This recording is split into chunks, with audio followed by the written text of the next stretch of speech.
And good evening and welcome to episode 24 of Endless Banter. We are joined by Mr. H himself. Making sure I'm muted, then I shoot myself. I didn't think I was muted.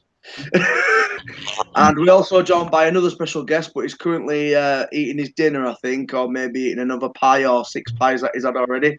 I won't tell you what it is till he comes in. His picture's there. Paul, how's your week been? What are you having for tea? What have you had for tea? What are you drinking? And how are you? I'm good, man. I feel tired today. Obviously we had Vape Fest the weekend. I'm still driving the same Discovery. German kebab for tea, and I'm drinking a Diet Coke. And I'm vaping an AO with some Vampire Vape bloodsucker in it. So we're not got an update on the Discovery yet. Now, to be fair, Land Rover tried to phone me 3 times yesterday, and I missed the calls, and I've put calls into them today, and they've missed my calls. So the last We might have a bit of progress. Well, the last conversation I had with them was that you can stick your offer up your arse. This is what I want. I'll give them 2 options, and I'm waiting for them to get back to me now. In the meantime, I've got fucking Tesla emailing me about 60 times a day with various offers on various cars. All over the weekend when we was at Fest and the alarm went off on the Discovery, I thought we were going to be another fucking fault. I thought you were going to tell me this fucking car keeps going off. I left my sunroof open because it was so warm, and then obviously the sensors must go off, or I don't know. Yeah, I thought you were going to come back and tell me, for fuck's sake, I've got to take it that as a fucking fault. I thought, oh, here we go. It's getting sign written this week and it's fucking packed outside. So hopefully, fingers crossed, this week we'll have a bit of a knowing what's going on with this fucking car. We shall see, Thomas. We shall see. We shall see. So we'll get straight into it. Just let everybody know, Chris is currently away. Mr. JB himself is away. He will be joining us in a couple of minutes when he's ready. So how did you find Vape Fest? What did you think? What's your thoughts on it? Give us a little bit of a rundown for anybody who didn't go. Sort of what's your vibe on the show itself? Okay, my thoughts are that on driving into it, I was surprised at how few vendors were there. From a business point of view, I honestly don't give a shit if we take a tenner or 10,000. It doesn't really make any odds.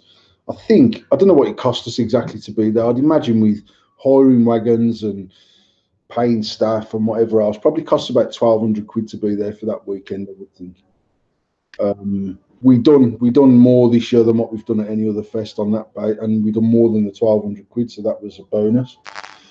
I actually really enjoyed it. It's the longest I've ever spent at Fest as well, because normally I've popped down for an hour here or an hour there, and I do get why customers will come and then go, fucking hell, this is shit. However, like I've said, and I've said it since last Fest and from the Fest before that, it's a different event to an expo. So if you come in there expecting hundreds of thousands of people and stages and drum and bass, unless you come to our tent, you're not getting no drum and bass but no, I had a really good weekend, and I spoke to all the people I wanted to speak to and seen all the people I wanted to see, and it seemed busier than last year, certainly on Saturday. I don't know whether that was because there was less vendors, so more people spread about. I don't know whether we took more money because there was less vendors, so therefore people go there to spend money. I don't know, but no, I had a good weekend. I think there's things that the organisers can do to try and bring it a little bit more mainstream, if that's the way they choose to take it. It might be, mate, that, I mean, I've only seen, from the people that have vended, I've seen good, positive posts everywhere. I've seen a few negative posts from customers who said it's shit and it was dead and there weren't enough fucking vendors there. And For me personally, once again, it's, as we've said and we say it every time, it's the vibe of it was wicked. I am gonna say something through the grapevine. I don't know whether this is true, whether this is a made-up figure or whatnot, but I was told over the weekend, over the 2 days, 300 people turned up. that's bollocks. That's the figures I was told. He was told that by the fucking security, mate, and the security are a pack of cunts, because we drove in and not got stopped Tasha drove in and never got stopped. Disco drove in and never got stopped. And actually, when I drove in and out, they sat at the gate and they weren't clicking. There was more than 300 people there on Saturday. Way more than 300 people. I believe so. I 100% believe so as well. More than 300 people there on Sunday. So,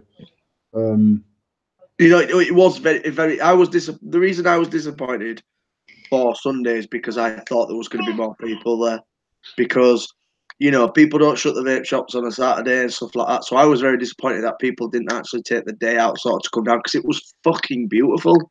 No, you know what? Last year was I got there about 2 o'clock on the Saturday, and I only know that because it come up in my memories. Because actually, it was this same weekend last year.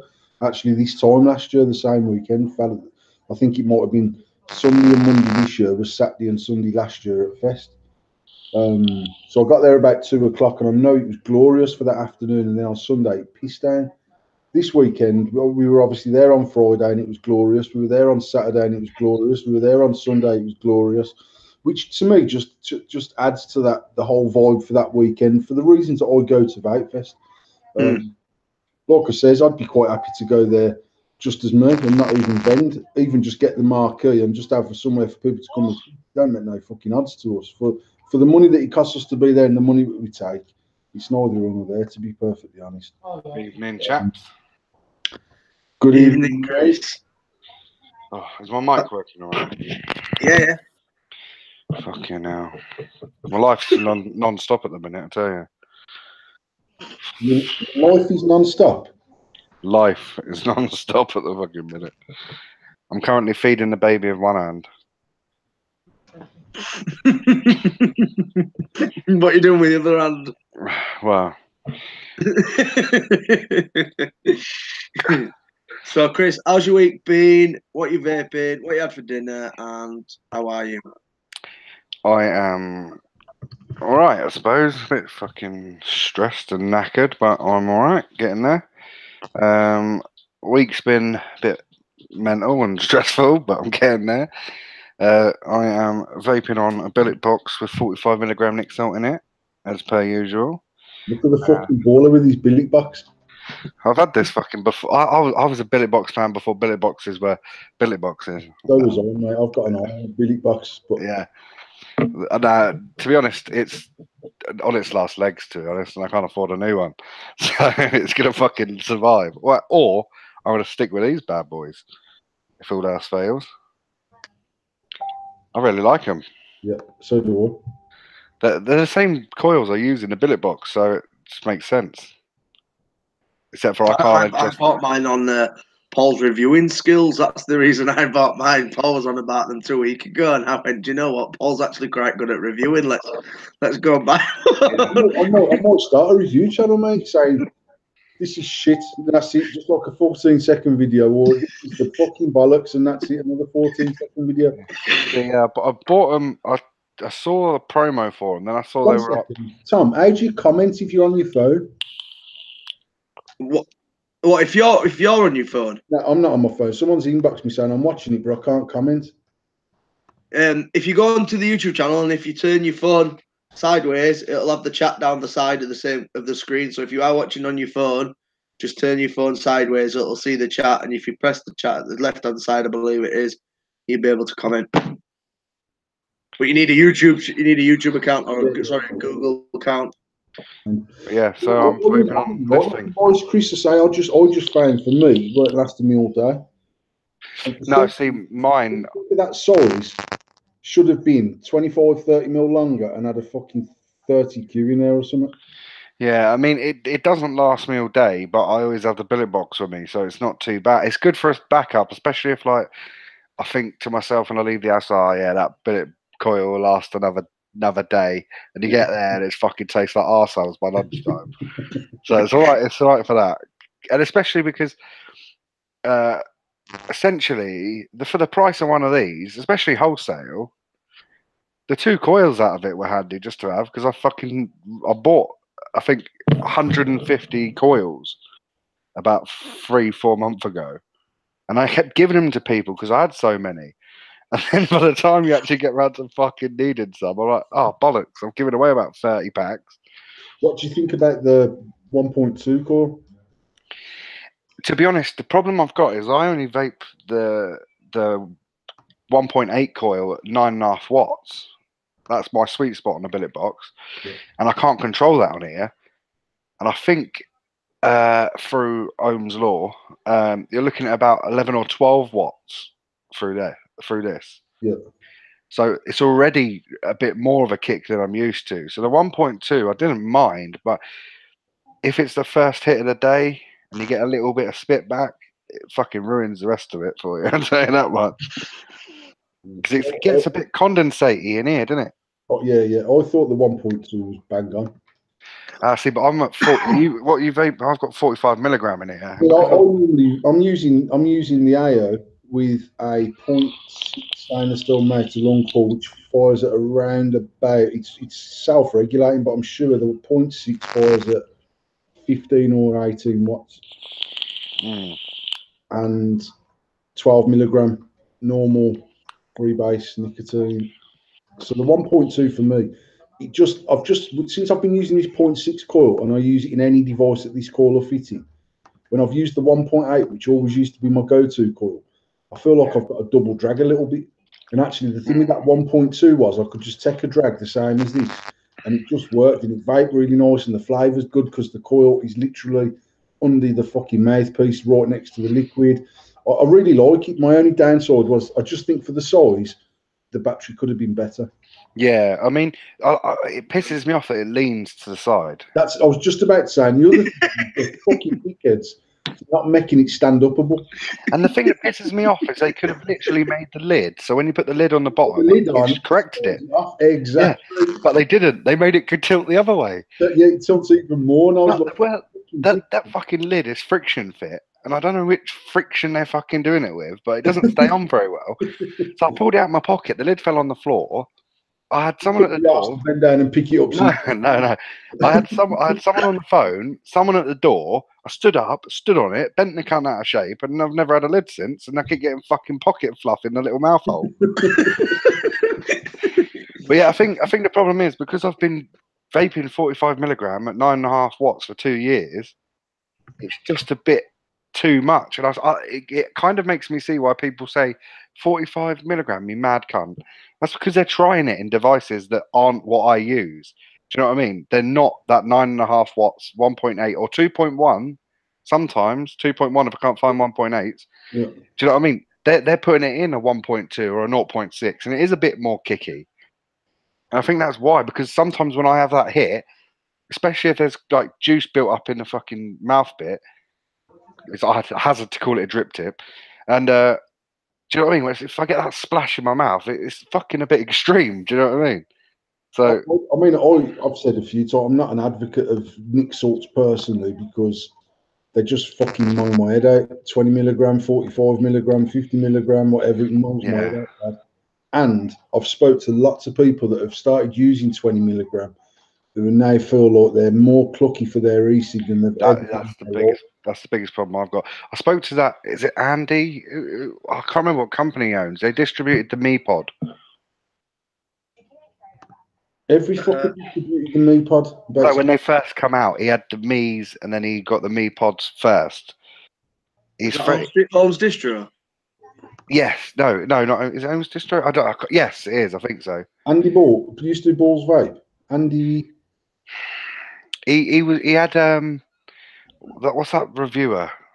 Grim Green. He's good friends with Grim Green. Isn't he? Yeah. He's always over in America. He's pals with all of them.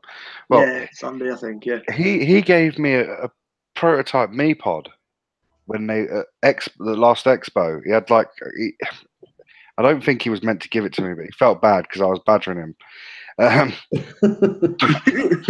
No, well, I'd asked him if I could buy one, and they didn't. They weren't ready in time, so he only had the prototypes. He'd already obviously promised them to other people, and he ended up going back on his promise of giving me and Mark Dolan one. But he was on Nick Salts for a long time, and we sat and had a conversation for about an hour on the phone. And he said, "Do you not think they've made you revert?"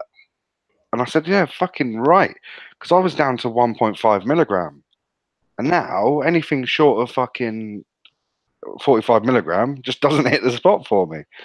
And that's more nicotine than I started on. I started 4 years ago on fucking 18.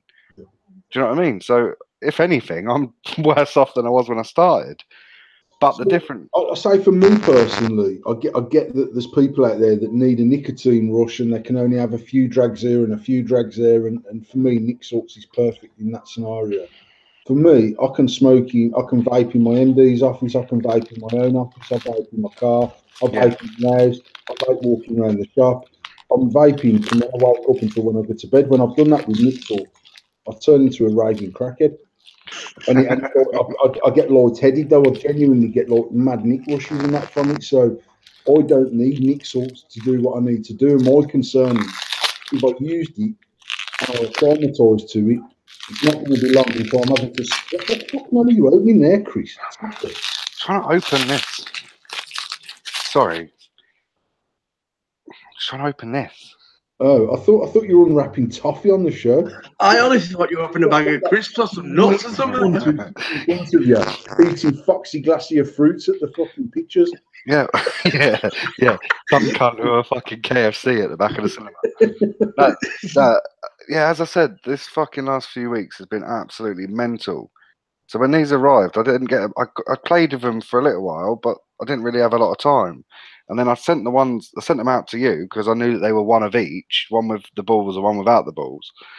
And then obviously one of them doesn't work. So now I'm opening these ones, making sure that they work, and sending you one of them. But my single one's perfectly fine. The single one I've put my RDA that was on my Emperor, and it's working fine. It's just because that's been damaged by raw mail. That has to be fair. how has it? Yeah, because I mean, whichever lazy cunt sent it to me wrapped it in kitchen roll instead of bubble wrap. I stuck it in a bubble wrap package, you cunt. I just stuck it in the kitchen roll, so I didn't.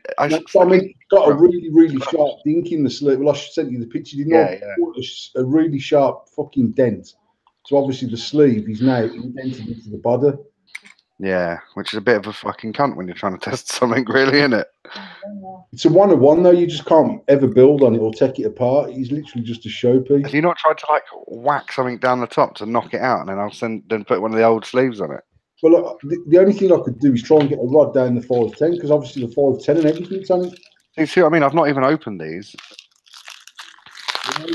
I literally opened those two, one single, one stacked, and I knew that the buttons were different, so I just sent you those because I knew they worked.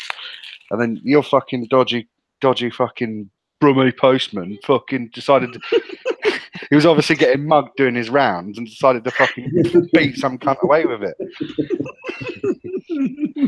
Get back, you fucker. Probably fighting bones off. Postman dropped a goat or something strud on it. No, they were fighting bones off, weren't they? He was coming in with a haymaker. Fuck off, Bones, you cunt. Twatted him over the head with it. The one that I'm using, the switch on the single is the ball bearing switch. And obviously you can't get the other cunt off to swap them over. No, I can't. So, I mean, what I can do, I can give it to our engineer at work and get him to use a Dremel and cut the fucking sleeve off. Yeah, it might work. I don't think the body of the mod will dent. I think it's way too thick to dent. I think just the sleeves. But saying that, the sleeve. I don't know. To be honest, mate, fair, I just ate a German kebab, and it was fucking 962 degrees in my office yesterday. So I was sweating like Jimmy Savile at a school disco, and I couldn't get no purchase between the button and the sleeve. So yeah, I've always got those greasy KFC hands as well, mate. Don't you worry. But well, some other smart cunt had the idea of putting 2 O-rings on, but obviously on a stacked, it means you're going to have fucking 4 of the cunts that are holding it in place. Yeah. Yeah, this one. I think if I had some rubber gloves, if the sleeve hasn't dented the body, I should be able to pull it off. Yeah, try it. I'll send you this one anyway because I've got 2 little ones, so I could build a stacked one with an old sleeve. There was one that they fucked up. I think it's this one, but I can still take the internals out of it. But yeah, I'll open this stacked one in a sec. I'll mute myself so it doesn't sound like I'm fucking rustling my popcorn. It really fucking does. No, it sounds like you're having a bag of crisps. So he's fucking chewing the prick now. Oh, fucking hell. You can Everyone that's watching, obviously, Chris and I are working on a new mod that we're looking to potentially drop at Expo, which is a fully threadless mod. Chris is still muted, so I'm assuming Chris can hear us, but we can't hear him. Yeah, that's right. So I have sent a V2S to Chris, and I did think we were getting a hybrid deck back, but that's clearly not happened yet. Well, the problem that I've got with that, right? I forgot to tell you about this. I thought that was for me to use on this. So No, I've been using it on the prototype. And you're really welcome to, but what I'll do is I'll get another deck sent to you for you to send to them to make a hybrid deck, because from my point of view, I would genuinely like, when we launch this, we'll launch it as a full kit with an RDA and a hybrid RDA, so we can claim the first full threadless setup on the market. Well, see, when you sent it, we'd had a conversation. I think you took the piss out of a picture I'd put up, and I had someone else's RDA on it. And you were like, "Oh, I'm not using a fucking endless, are you?" And I was like, "Oh," I said, "Well, to be fair, I've only got the rainbow one off of the Empress." And you were like, "Oh, I'll send you something out." But then at the same time, you said you'd send me out something to send to them. So I just got confused about which one was which. Yeah, and if anybody wants to see it sort of in depth, we have actually. I know Paul and Chris are obviously doing amendments and stuff, but we have done it on a previous show as well. So if you want to look back and actually see where the boys progress, you can actually look back for a previous show. What's actually on the show that I wasn't on, weren't it, when you had Rick and Chris? The thing that's pissed me off actually is I've sent you all of the fucking ones with the coloured bits in. I've got no coloured bits in these. I didn't know that. I moved mine on my desk at work, the single and the stack, so I haven't even got it, which is why I said to Tom to ask you on the show tonight. You can't even see that. Let me get my fat finger in there. Nice.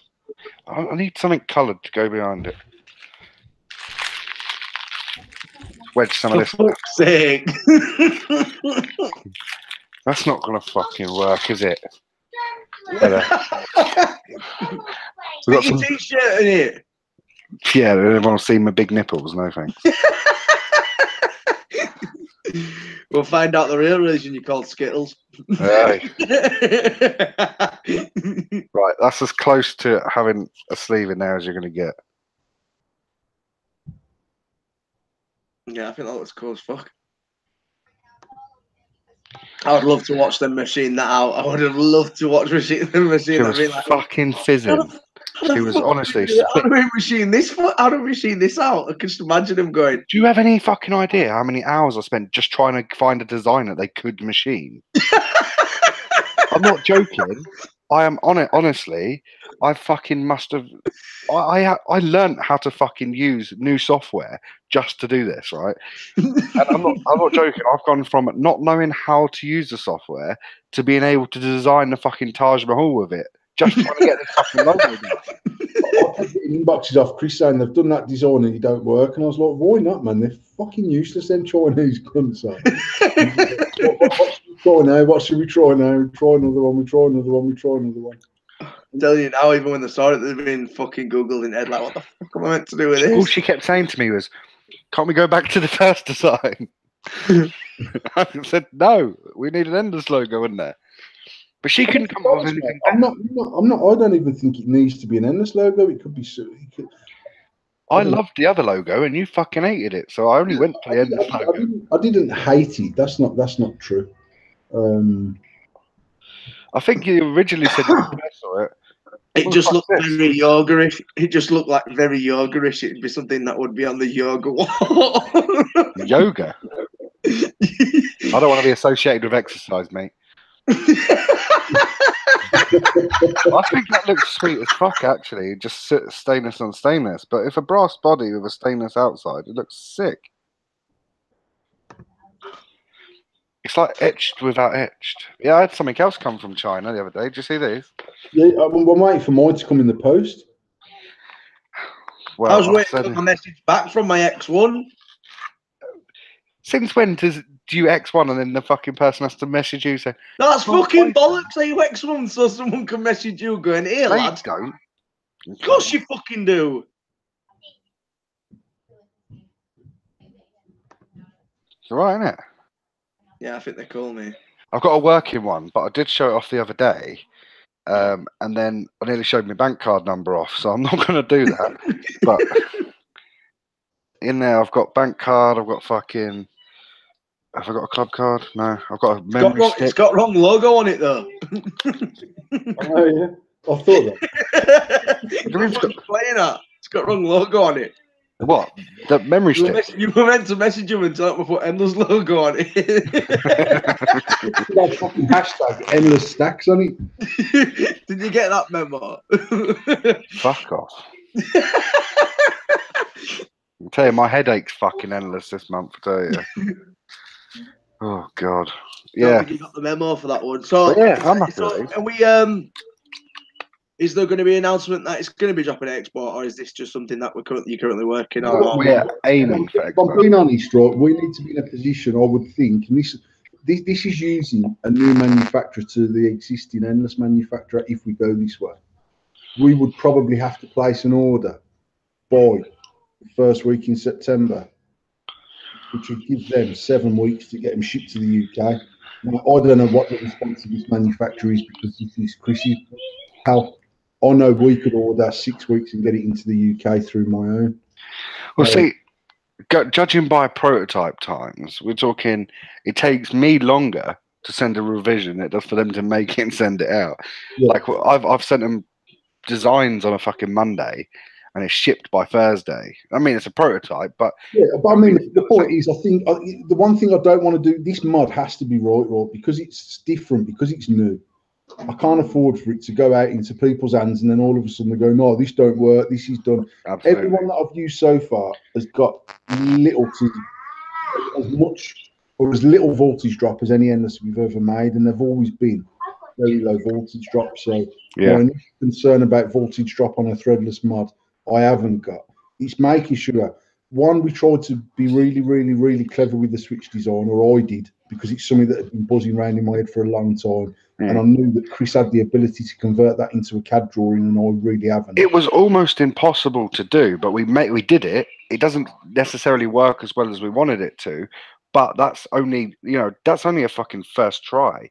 Do you know what I mean? It functions, just You not. know, the other thing that I thought today, Chris, was if there was 4 springs down them holes, and the springs were fitted at the top part somehow, so when you press the button, the spring compresses from the bottom and moves.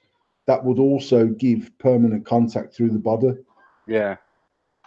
I'll have to work. I've got a couple of revisions I need to show you. I've not had a fucking chance to have a decent shit this week. To be honest, mate, I've literally, even obviously I was out Monday after Fest. Yesterday and today, I don't even think. In fact, yesterday I was in my own office for about an hour, and today I've not been in my own office because I've just been in meeting after meeting, and I was home. So, but tomorrow I will be available in my office. So if you're available in the day, we can have a video. Yeah, definitely. Yeah. But I'm excited about it. It's something so fucking different. And the thing is, we've put enough videos out there for any kind of copies.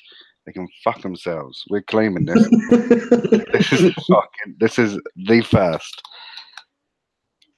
But yeah, I think it's got potential to be fucking incredible. It's that finite details that we need to just finalise. My opinion is just on opening, before I even fired it, was that the ball bearings aren't big enough. The ball bearings have to roll on both faces. I'm thinking of making 3 and doing them a mil bigger. Yeah. We could probably even get 2 mil out of them. I reckon even one either side. Yeah, because it won't move, so it won't matter. The other thing you could do is we could rail the actual pin of the fire button instead of having it through a straight hole. Yeah. And then on the opposite face to the rails, you'd have the ball bearings in the actual body. Yeah, definitely. It'll just increase its ability to have permanent contact. Yeah, definitely. We'll sort that out tomorrow, though. So, yeah, what have you lot been? How was Fest? I'm fucking gutted I didn't go, man. You're glad you didn't go? I'm gutted. Oh, I thought you said you know what, mate? I mean, for me, personally, I thought it was a really nice, chilled weekend, and I had good conversation with lots of people. The bonus was that we took more money than what we spent, which is always a bonus. But I say genuinely, honestly, I never ever go to Fest to make money. We actually go to Fest because Tom handed me to do Fest the first time. So therefore, Tom has to work his balls off and sort out the standards, sort out the fucking hay bales, and set it all up. But I genuinely just like being there, and I say we were blessed with incredible weather, which makes it all the more better. The kids look forward to going because it's the only event on the calendar they're welcome to come to. So the girls were loving it. We had the karaoke in the tent, so they were singing away to the heart's content. And no, it was a good, really good. I really enjoyed it. I had a really good weekend. Oh, Tom, did you reenact that scene from Bad Grandpa? No. The chubby lad dresses up as a bird and sings, "She's my cherry pie." I will put it on though. I did actually enjoy myself watching Paul singing on karaoke because without doing too much of sort of sucking his ass, he's actually a good performer. I'm not gonna lie, I enjoyed Paul and the kids singing. It's got to be absolutely mint. It's got to be better than a fucking Evo, lads. And that video Dale posted a few months back. What are they fucking singing? I can't remember. I did see that video of James and Matt. Yeah. Macca having a good sing song. Battered. That's the thing for me, putting everything sort of to the side of obviously everybody vending and Tom, stuff. can you straighten your top, please, mate? It's pissing me off because it says ROM. There we go. And on my screen it says Mott, but on your screen it says Tom. Yeah, fucking Mott. Mott. No, I the reason I like it and actually love the event for the vibe and stuff, and Paul going back to saying like the girls and stuff, I don't get to see Poppy for like the 3 days, and when I see the girls enjoying themselves, smiles on their face, singing, having a good time, it really gives me like it warms me out without sounding soppy, but it really warms me out that the girls are going out having a good time. They can spend time, you know, with Paul and Tash, and that sort of me is the perfect vibe. Honestly, it's so bad when you become a dad, isn't it? Like, because I've got an 8-month-old, right? And yesterday, for the first time, I just took a day off. I'd had a fucking mad couple of weeks. I took a day off, took the kids to like this fucking trampoline park place, you know, where the whole fucking building is full of trampolines. They've got all these walkways where you can go through and watch them and that, but all the floors are fucking springy. What's the point? It's like they've, you know, when people take it to the extreme. Do you know what I mean? We've got to bounce every fucking other surface in this building bounces. We might as well make the floor bouncy and all. So you're walking around like a fucking jelly on a plate. It's like doing an egg and spoon race, just holding yourself on these fucking walkways.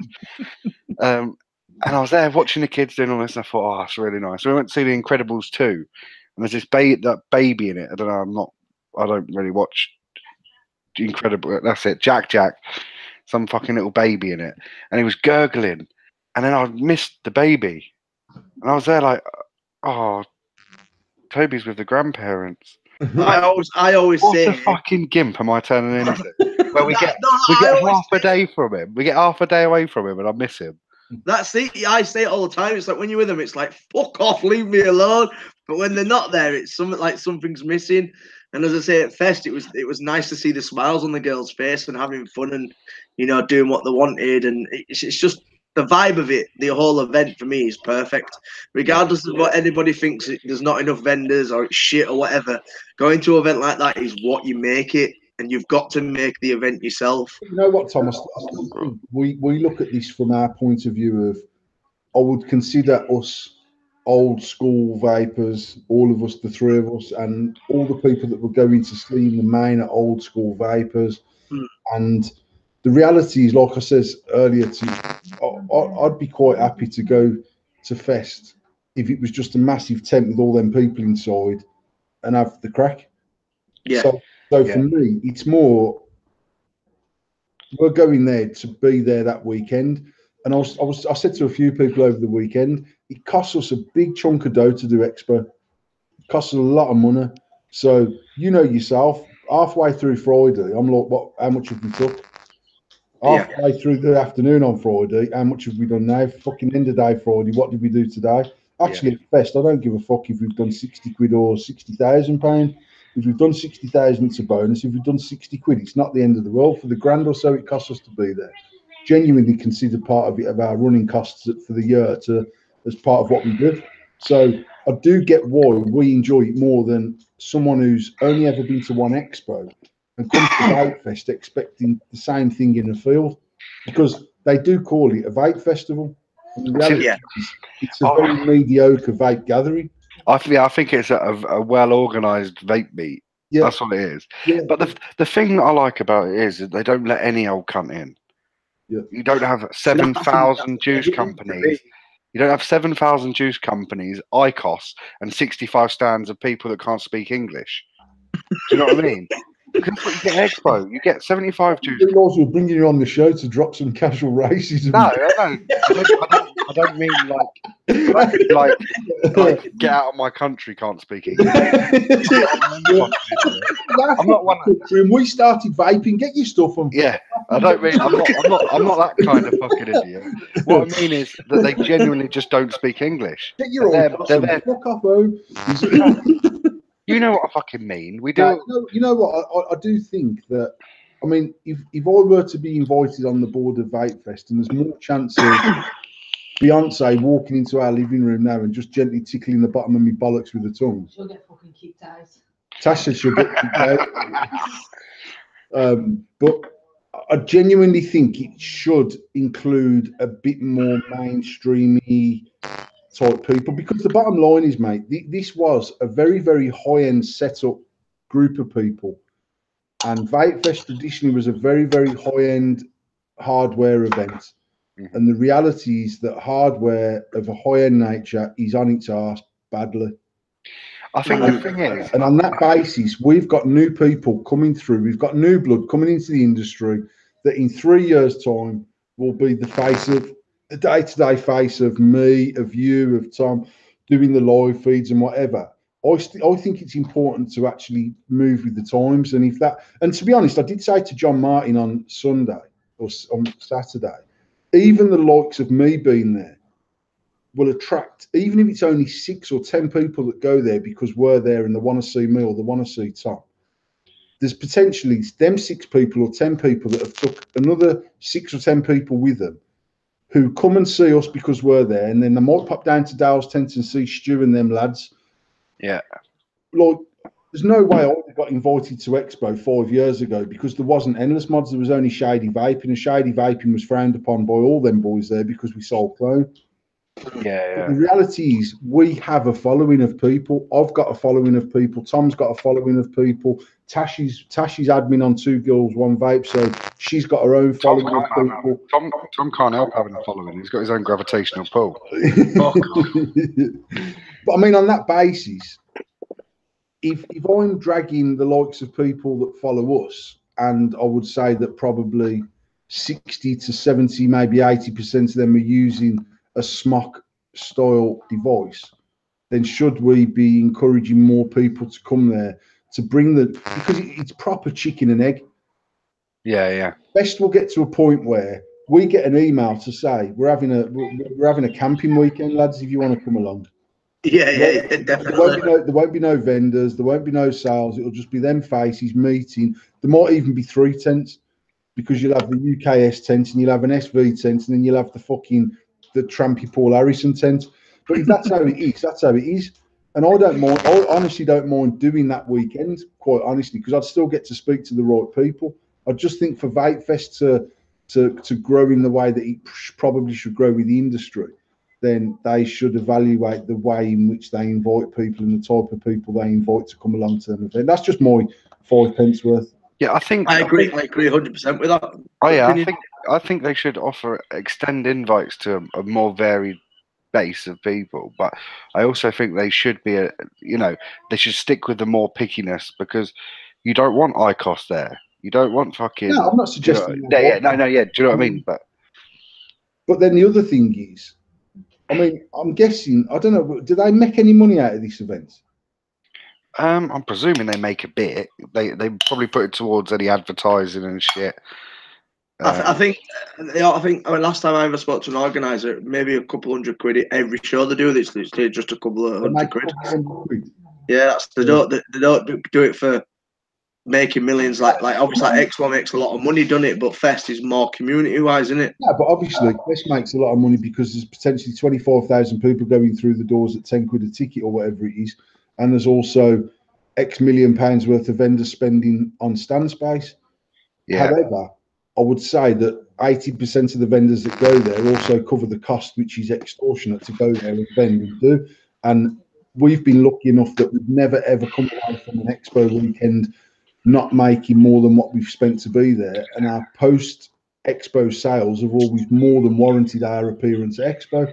But see, realistically though, when it comes to Expo, how often do you walk around and look at all these random people and think, oh yeah, I'd buy that, I'd buy that, I'd buy that. I find at Expo, I go there, I come see you, I go see Tom, I go see Dale, I go see Tom O'Connell, I go see Max, I go see Evo.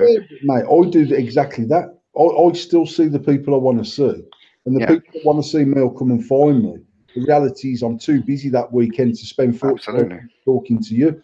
Whereas at Fest, I could sit down on the settee for 3 hours and we could put the fucking worlds to rights, which is what I was hoping you'd come down this weekend.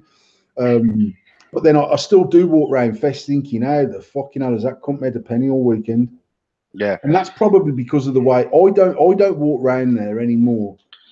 Unless me and Tash go on a specific walk around looking for potential wholesale business for our retail stores, I know where my pals are within that area, and I will walk around that area to speak to them. And I tend to stick to a route that I've found covers all my friends. Yeah. 1 second, please. Hello. I love that. 1 second, please. You don't need to fucking be that polite with us, Paul. My alarm's going off at my shop, so. I thought you meant your fucking alarm was going off. You just tried to answer it like a phone call. Hello? Oh, no. Time to get up. But no, I saw someone posted on a comment saying Vape Fest was just a glorified car boot sale. Yeah, I've seen that comment, and it makes me want to grab that person by the throat and fucking poke him in the eye because it's just like ridiculous. Yeah. The amount of fucking time and effort that actually goes into trying to make it. That's. No. Yeah, blood clot, where are you? Head of security, Tom. You just set the alarm off. That's why I've just had a phone call. I've just got a phone call to say the alarm's going off at Yardley. Yeah, all right, must have done us. As long as you're in the shop and I'm not getting turned over, I don't give a shit. But I'm going to shoot off because I'm doing my show on YouTube. I just wanted to make sure some scumbag weren't burgling me.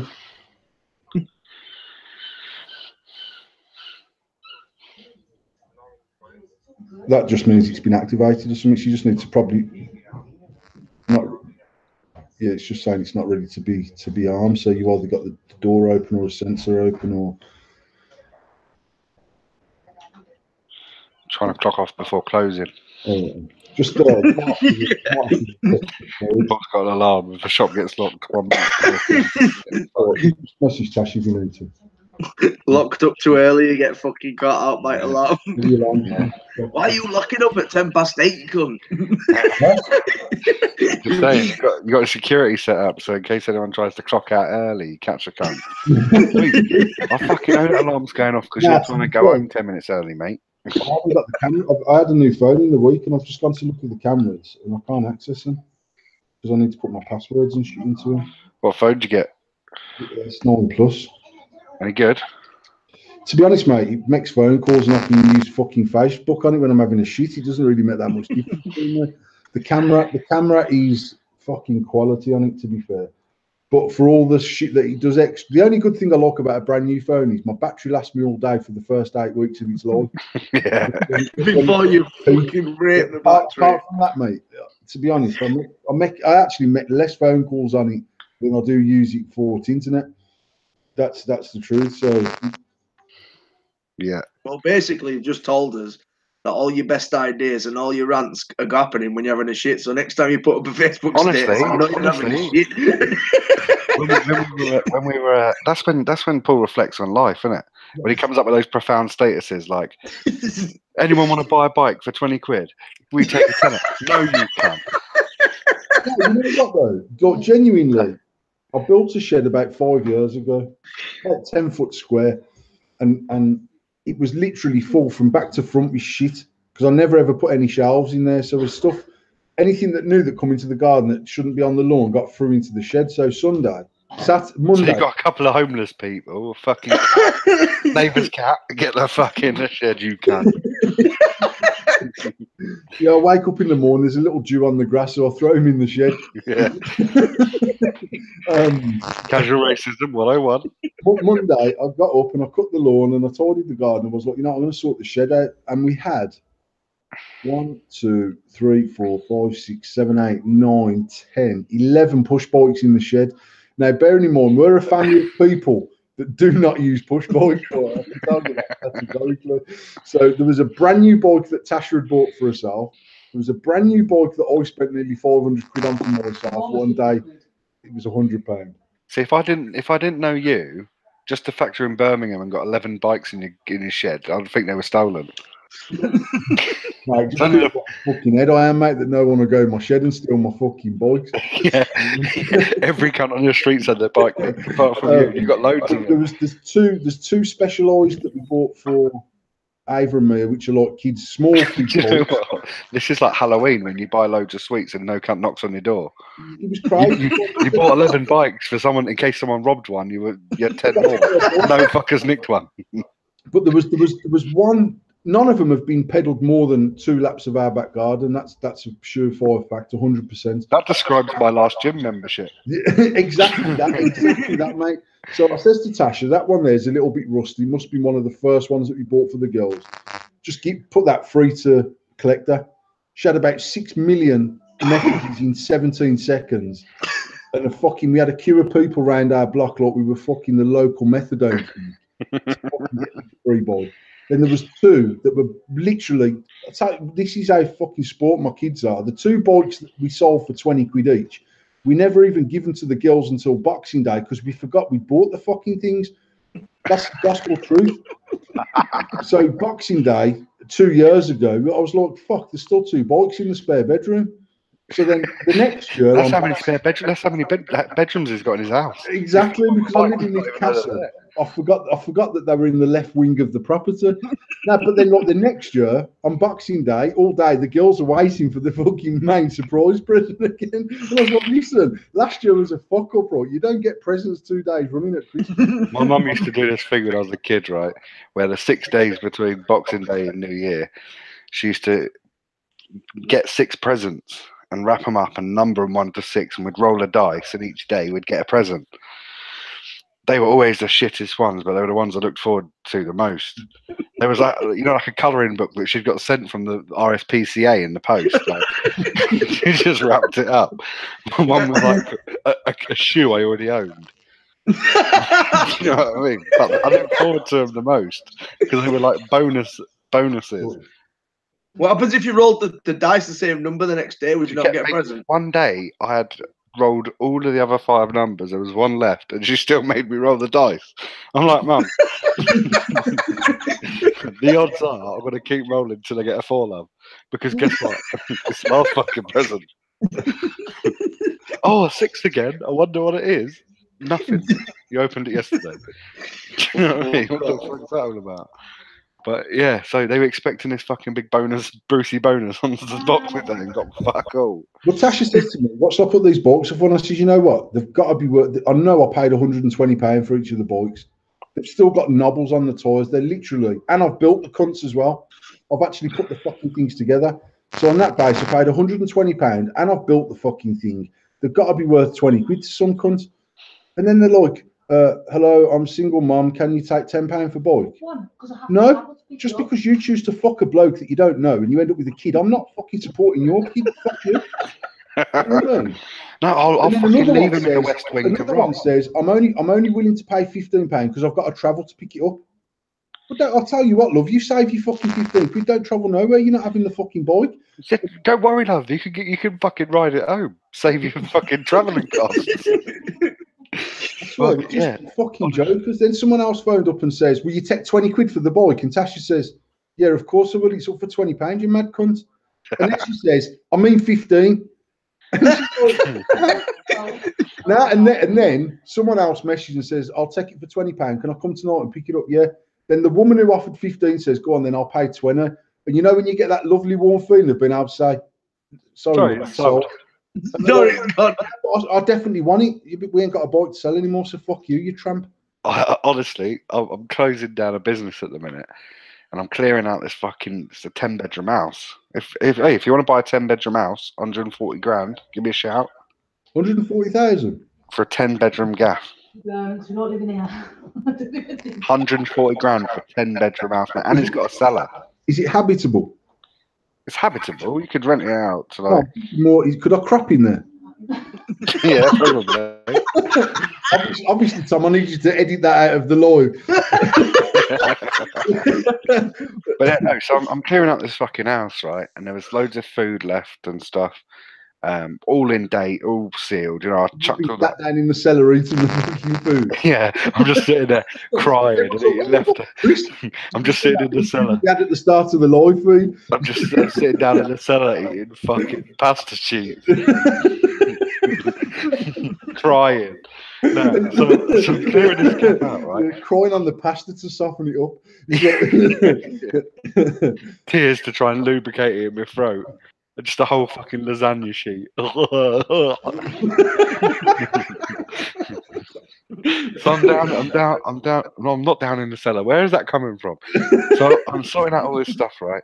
And there was like boxes of Brillo pads, boxes of gloves, sponges, about fucking 60 litres of washing up liquid, fucking dishwasher tablets, loads of food that hadn't been opened. I'd thrown all the shit away.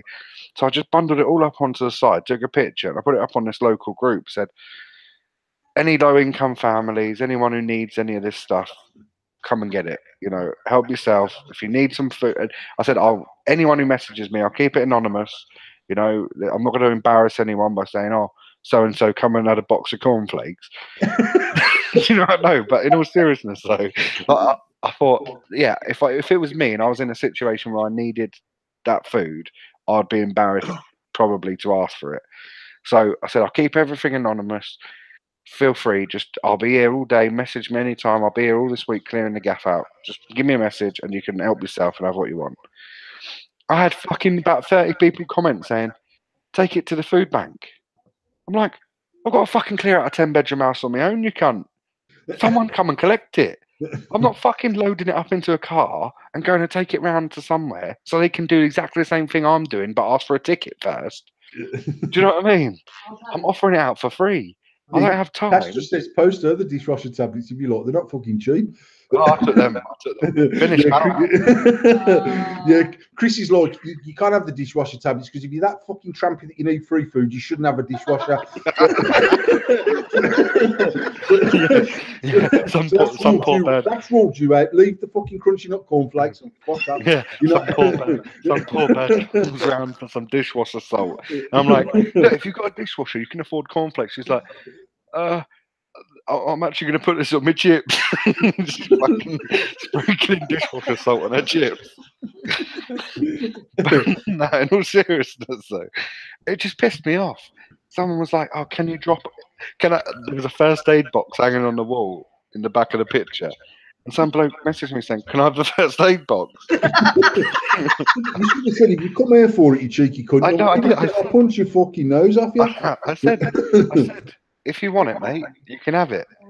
He says, "Oh, I'll have to see if I can get over." I'm like, well, I'm not fucking volunteering to drop it off, mate. If you want it, come and get it.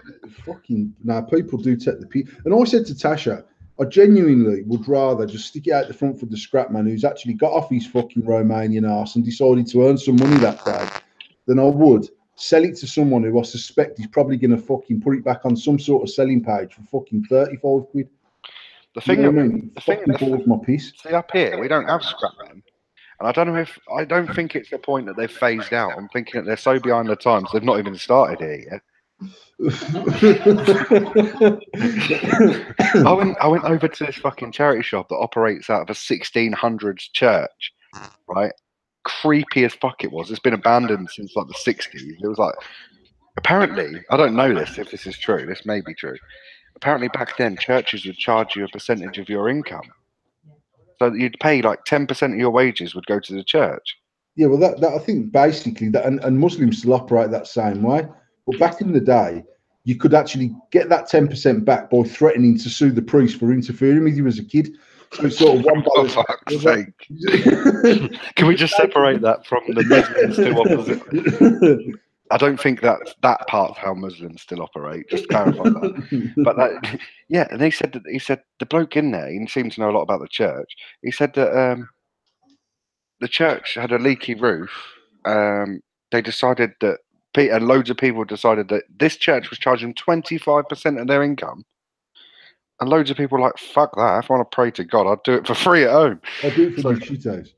So a load of people. I thought you were going to say priest were leaky then, not the fucking church. Don't fucking start. Come on. The altar boys were leaking. So apparently, loads of people had left this fucking church. So they had no income. They couldn't fix this leaky roof. It ended up sitting there abandoned for like 10 years. Some fucking local joiner bought it for 17 grand. A church for 17 grand? He went up on the roof to see if he could fix it. It was all lead. He got about fucking 11 grand for the lead. and then he went to try and sort out something to do with the floorboards. And there was fucking 4-inch copper piping under the whole fucking building. He got about 20 grand for the copper. So he made money just stripping the fucking thing down. He made enough money to put a whole new fucking slate roof on top and then give it away to a charity.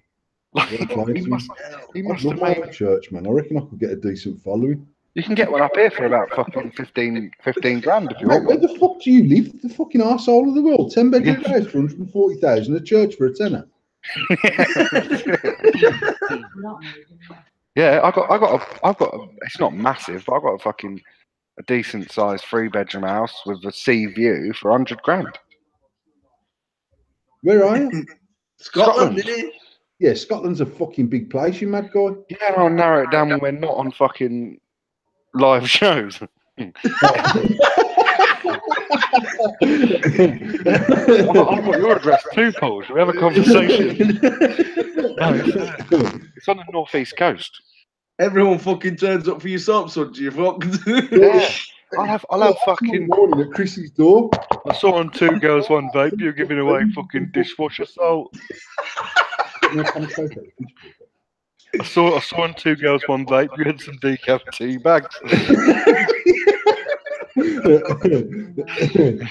But yeah, in all seriousness though, there are some fucking beautiful houses up it. But you could get like a 6-bedroom detached house with 4 acres of land. Looks like a model home for about 300 grand. Like you could have you bought a little fucking foot. Black people don't fit in up Scotland. So in all seriousness though, I think there's one black family in the whole town. Yeah, and I bet the government bought them in just for token number making up. We've got one Chinese family. They run a Chinese restaurant. Black family, a disabled fucking Pakistani kid, and a lesbian, and that's you've ticked all the boxes. The village is complete. In all seriousness, I've moved from London. Do you know what I mean? One of the most multicultural places in the world, apart from Birmingham. No, in all seriousness though, it was so strange for me to come up here, and I was like, where is everyone?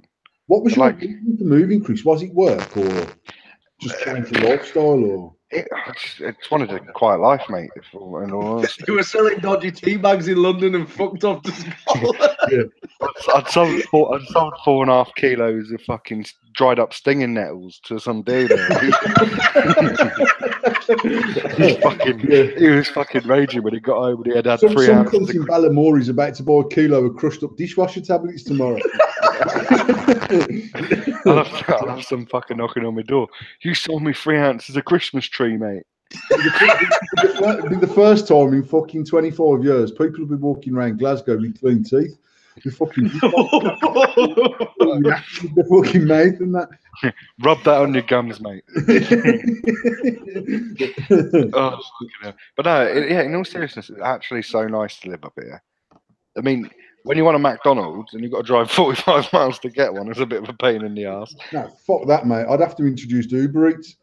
Can you imagine a fucking taxi bill? 150 quid for a Big Mac.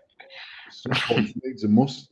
But no, in all seriousness, it's actually so nice just to fuck. It's safe. Your kids can go outside and no one's gonna walk off with them. Like it's a nice area. It's nice. But again, you're in the arsehole of nowhere. Fucking hell. I've just accepted a new job and it's an hour's drive away. I'm dreading getting there for fucking 7 in the morning. When did you start the new job, Chris? For a couple of weeks. I've got to wait for a police check to come back, and if they find out I've been selling these dishwasher tablets, I'm fucked. But yeah, so I'm clearing out the old place at the minute. That's what I've been doing all fucking day. I had no idea how much fucking bullshit's involved in just shutting down a business. It's fucking mayhem. What have you actually kept from the place then? What have you personally robbed from it? I'm taking a freezer. 10 beds. Yeah. Honestly, I went to this charity shop earlier, as I was saying, the one in the church, with a list. I was like, I've got 6 beds, I've got fucking 7 wardrobes, it was like I was trying to flog them out the back of a van, but I wasn't taking any cash. Like the shittest dodgy salesman in the world. And I was like, yeah, I've got fucking 12 bedside cabinets. He's like, oh, I don't know if we'll be able to sell 12 bedside cabinets. I said, they're free, mate. I don't care whether you can sell them or not. If you don't want them, smash them up, burn them, take them to the skip. I'm offering you the lot. I don't need you to come and say, oh, that cabinet's nice, that recliner's all right. Oh, I'll have that stereo. It's not a fucking free-for-all. It's take it all and do what you want with it. But I imagine managed to come with it. But then he says to me, we run a food bank if you're still trying to get rid of that stuff. I was like, yeah, mate, they can take it. Help themselves. But yeah, so it's pretty good. But on the talking of cool shit though, I got a 90s Technics separate stack, right? I picked it up fucking a couple of months ago. And I'd never had a chance to check if it worked. Honestly, it looks like I bought it yesterday. It's fucking banging. And I thought about selling it, and then I put a record on it, mate. You just don't get sound quality like that anymore. And this was found in some geezer's house. He was in the RAF up the road. I thought he was going to say he was on holiday, and one of my mates who burgled his house and found it in his fucking living room. It's not Birmingham, mate. No, he fucking Birmingham, they just kick your fucking door off at 8 o'clock in the evening. If you're in there, you've got to fucking sit there while they take your fucking stereo. Yeah. And he's like, yeah, I'll have that and all, and just take your fucking sausage off your plate and just walk out. Oh, we're having chips tonight, are we, lads? No, this bloke, he had fucking bought this stereo in 1990, brand new, used it about 6 times. He'd bought this house up the road. They fucking sent him off in the RAF to fucking God knows where, and he was there for 24 years and never come back. So he's been sitting in his house like a time capsule for 24 years. And he was like, he sold it to me for 100 odd quid. And honestly, it is fucking banging. I don't even know how I got onto that. I'm just talking. I think I'm trying to get away with implicating myself in the Phantom finish. in Finish Gate. Operation Finish. It's a new police thing they've got going up on here. If you look like you're foaming from your mouth, you've either got rabies or you've fucking been doing them bath salts again. That's the point. I think we got some bath salt. I'm joking. Fucking bath salts, man. Our nan always used to have them on the side.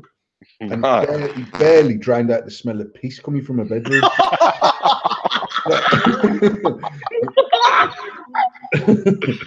Oh, brutal. Oh, did she have one of those little fucking women that she'd like knitted herself, sat on top of a bog roll? Yeah, we had them. We had beads going through into the kitchen. Oh, fuck me. Yeah, I remember that. There was a Shire horse with a cart on the back and some barrels. I remember that as an ornament. Oh, do you remember those shit ones that used to at get the done in the fireplace, there was some leather straps with the brass things on. Did everybody's nana have a bowl of sugar cubes in the kitchen, or is it just mine? No, that was your name. She was robbing from the local cafe or something, mate. I literally used to get these cubes and just yam them in kitchen. Yeah, I think that was the start of your diabetes. We had a BEA, which was obviously Birmingham, British Airways, British whatever it was. My nan worked at the airport, and we had the stainless steel teapot that would have been on an aeroplane. We had all BEA cutlery. We had BEA plates. She had a cocktail bar that had every single fucking bottle of shit they used to sell on the plane. So if you went to our nan's, you could always guarantee you could have a bottle of tomato juice for who the fuck drunk tomato juice. So I wanted them small cans of fucking ginger beer that she stole from the airport. And this cunt used to fucking trip up the church steps every Sunday to get her fucking sins forgiven. We had more shit in our house than the fucking airport. That's because she was fucking nicking the communion wine, you can't. Tripping down the steps on the way out as well. Might have been knobbing the priest as well, if I'm being honest. I'm not sure. That's only speculation, though. That's and if my mum's watching, I'm only joking, mum. Did your nana ever hit you with a fucking slipper or a fish? My nana had a fucking what they call a spatula, but it was like a fish slice. So it was metal. Fuck me, did that give you half a sting? My nan had a dodgy hip, so she had a chair that used to. As she got up, the chair fucking got up, flopped her up out the chair. Yeah, she only weighed about 7 stone in a fucking wet bomber jacket. So she only used to have 1 spring on this chair and it used to have 5 springs on, I think. But if she was already sat on the chair, you could sneak behind the chair and add an extra couple of springs on, and the weight would hold her down. And then when she went to get up, it would catapult her across the and this is true. And I only really thought about how cuntish I was the day I was at a funeral, to be honest. And that's a true story. Yeah, when you're there giving a speech about how you love her so much, and you thought, yeah. Right, wank. And I was thinking it was probably us that fucked the hip up, man, because it used to proper shoot her out the chair. Do you know what I mean? But then the other thing was, you could sneak underneath it and take the 1 spring off, and she couldn't get out the fucking chair because it didn't move. we used to have we had an Ackroyd separate back in probably, when would that been, late 80s, early 90s, and I used to put the speakers about 6 foot away from a chair, which was too far for it to knock them out the way with a walking stick, hook the spring off, put some fucking Aswad on, and fuck off out. She's tried to get out of the chair falling, and no one can hear her fucking screaming for 2 miles. Oh, fucking hell. Yeah, there's some exploits about how to abuse an old age pensioner and not really think about it until 20 years later about how cunty she was. See, I'd never do anything to upset my nan on purpose, because she'd fucking wallop me with a fucking fly swat. I can remember my brother, so I can't remember what he said to her, but she tried to bite his arm with no teeth in, so she basically gave him a love bite. And then when he was laughing at her, she fucking shot a walking stick at him like a javelin and took our mum's ceiling light off the fucking ceiling, man, knocked it clean off the ceiling. She got a gold medal, though. Fucking I can remember we were out one day and my brother phoned the house from the payphone in B&Q. My dad run his own business from the house, so whenever the phone rang, anyone that was in would answer the phone in case it was like a business call. And my nan answered the phone, and we knew she was the only person in. So we obviously had left the springs on a chair that day because she got up and answered the phone. But my brother pretended to be from the local old age pensioners home, saying, he basically said, "Is that Mr. Harrison? I just wanted to let you know that the room for Mary Freeman is now available." and my nan, little Irish woman, "What the fucking hell are you on about?" And he's like, "Mr. Harrison's been inquiring about a room for Mary Freeman. One's come up. It's available to movie Monday." "Oh, he'll be fucking going nowhere." Then she went on Conor McGregor on you. Phone goes down, and fucking when we come in, she was sat there with a face like a slapped ass. There's some fucking bloke been on the phone about a room. It was called Alderfield, this old people's home was. That were fun times. I was abusing me now. But then the other thing, like, you'd be downstairs, and because she got this dodgy hip, you'd have to help her up the stairs. So she'd get out of her fucking chair and walk to the stairs, and she'd be like, "Paul, could you help me up the stairs, son?" And I'd be like, literally, you'd have to hold her hips and help her up every step. But you'd have your eyes would be watering from the waft of piss coming from the back of the dress, man. It was fucking so we all used to fuck off up to bed about 9:30, so none of us got captured with this job. So you can buy 15 bikes, but you can't chip in for a stair lift, you can't. I think stanners were a thing back then. Maybe. The one in this fucking building fucking looks like it's from the 1400s. Yeah, but my dad ended up building an extension on the house, and then she had like a downstairs bedroom and a downstairs shower room and everything. And he literally, I remember him, he was fucking skint. And he put the extension on. And then my nan had just had some insurance mature that she'd block it. Everyone had these insurance policies, didn't they? Fucking 30 years ago. And they get like 1,800 quid or something. And my dad went to my nan and says, Mary, look, I know you've just had that insurance policy come through. Can I borrow it to put the roof on the extension? Then obviously once that's done, you can move downstairs. And then I'll pay you back. And she basically said, well, that money's for my funeral. And he says, well, if you give me the money, when you die, I'll pay to bury you and do whatever needs doing. He put the roof on the house. She died about fucking 3 weeks later. So he'd spent all the money on the fucking roof and still had to pay for the funeral. He was on his fucking arse broke at the fucking funeral. Fucking hell. Right, does anyone want to buy a slate roof? Yeah, see, me and my pals when I was about fucking 14 and that, we used to always play Xbox together. Man, I can't have been 14, must have been a bit older than that, 16 maybe. And I remember two things that they fucking did. One day, my internet was cut off, so I couldn't come and join in this game we were playing. So they rung my fucking house at 2 in the morning and pretended to be from fucking Virgin Media. Like, why haven't you paid your phone bill? Like, so she was raging about that. And then this other time, I used to have the fucking front bedroom, and there was a little porch roof right below the window. Well, one day I'd had a couple of pals over, and Mum said, I'll sleep in your room, and you can have my room. Well, one of the cunts come round at 3 in the morning for a laugh, because I used to just sneak in my window and you know, stay for the night or whatever. And they snuck up onto this fucking porch window and emptied a bin bag over the bed, thinking I was in it for a laugh. It was my fucking mum. So they emptied a fucking. And honestly, they were like, oh, I'm so sorry, mate. He says, I thought it was you. I'm like, so you were going to empty a bin bag over me? And for that one time, I was very protective over my mum. Like, if anyone said any shit about her, I'd get a bit offended. But back then I was like, I'm glad it weren't me. The fucking sludge coming out of that fucking bin bag. Oh, fuck me. We'd been eating dry lasagna sheets that night. But no, oh, fucking hell. The things you do and you don't realise the consequences, though. Fucking firing your nana across the living room. I still can imagine Paul lifting his nan upstairs with his fucking finger on his nose. Oh, I'm just imagining Paul back then with hair. I used to have long hair. But there's another story where my nan, before the extension was built, my nan used to have the front bedroom with my youngest sister, and my sister used to have like a proper poikies. Actually, thinking about it, my sister was on like this fucking fold-up camp bed, and my nan was in the fixed bed. And she'd obviously, one night she got an upset stomach, my nan had, and she got out of her bed and stepped over my sister to the toilet and shat on my sister.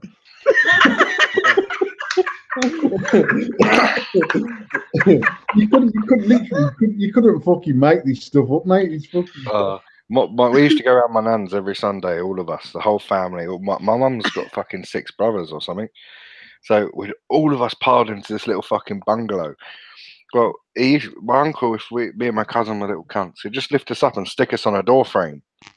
Just like, so we're sitting on top of an open door, just hanging down. Like, So my cousin then got to an age where he was too cool, because he's a couple of years older than me, he was too cool to be going around his nan's on a Sunday. He wanted to go out with his mates. So they left him and come round to my nan's as usual. So it wasn't as fun sticking us up on the door frames when there were 2 of us to fucking shout and scream together. So my uncle decided to take some washing line, because my nan had a pond at the end of her garden and a pole behind it, and I used to have the washing line going all the way to her house. So he took the extra washing line and tied me to this pole over this pond, like this. And then he had a call saying my cousin had fallen off his bike, and he fucked off and left me there for 6 hours. He forgot I was there. He hadn't told my mum and that. They thought I'd gone with him, because we were fucking about in the garden, and for about 4 to 6 hours I was there dangling over a fish pond. You know, I was thinking the other day, look, our kids do, you know, like when kids just do stupid things, you're like, why the fuck would you even do that, you prat? I can remember sticking Smarties up their nose. Just I don't know, like when I had my last new phone, I'd literally just had a brand new, whenever the Samsung 7 Edge come out, I had a brand new phone from work on my works contract, and I bought the S8 Plus myself. and just put the work SIM card in it. And I give the brand new S7 Edge to Ava, who was probably 5 at the time. Brand fire new, not a mark on the phone. And about 2 days later, it was in the house, and it was all smashed to fuck. And I says to Ava, have you broke this phone? And she says, yeah. And I says, how the fuck have you broke that? And she said, I bit it.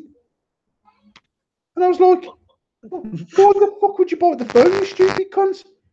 And she was just like, I don't know, I bit it and it broke. And I was like, well, it fucking will.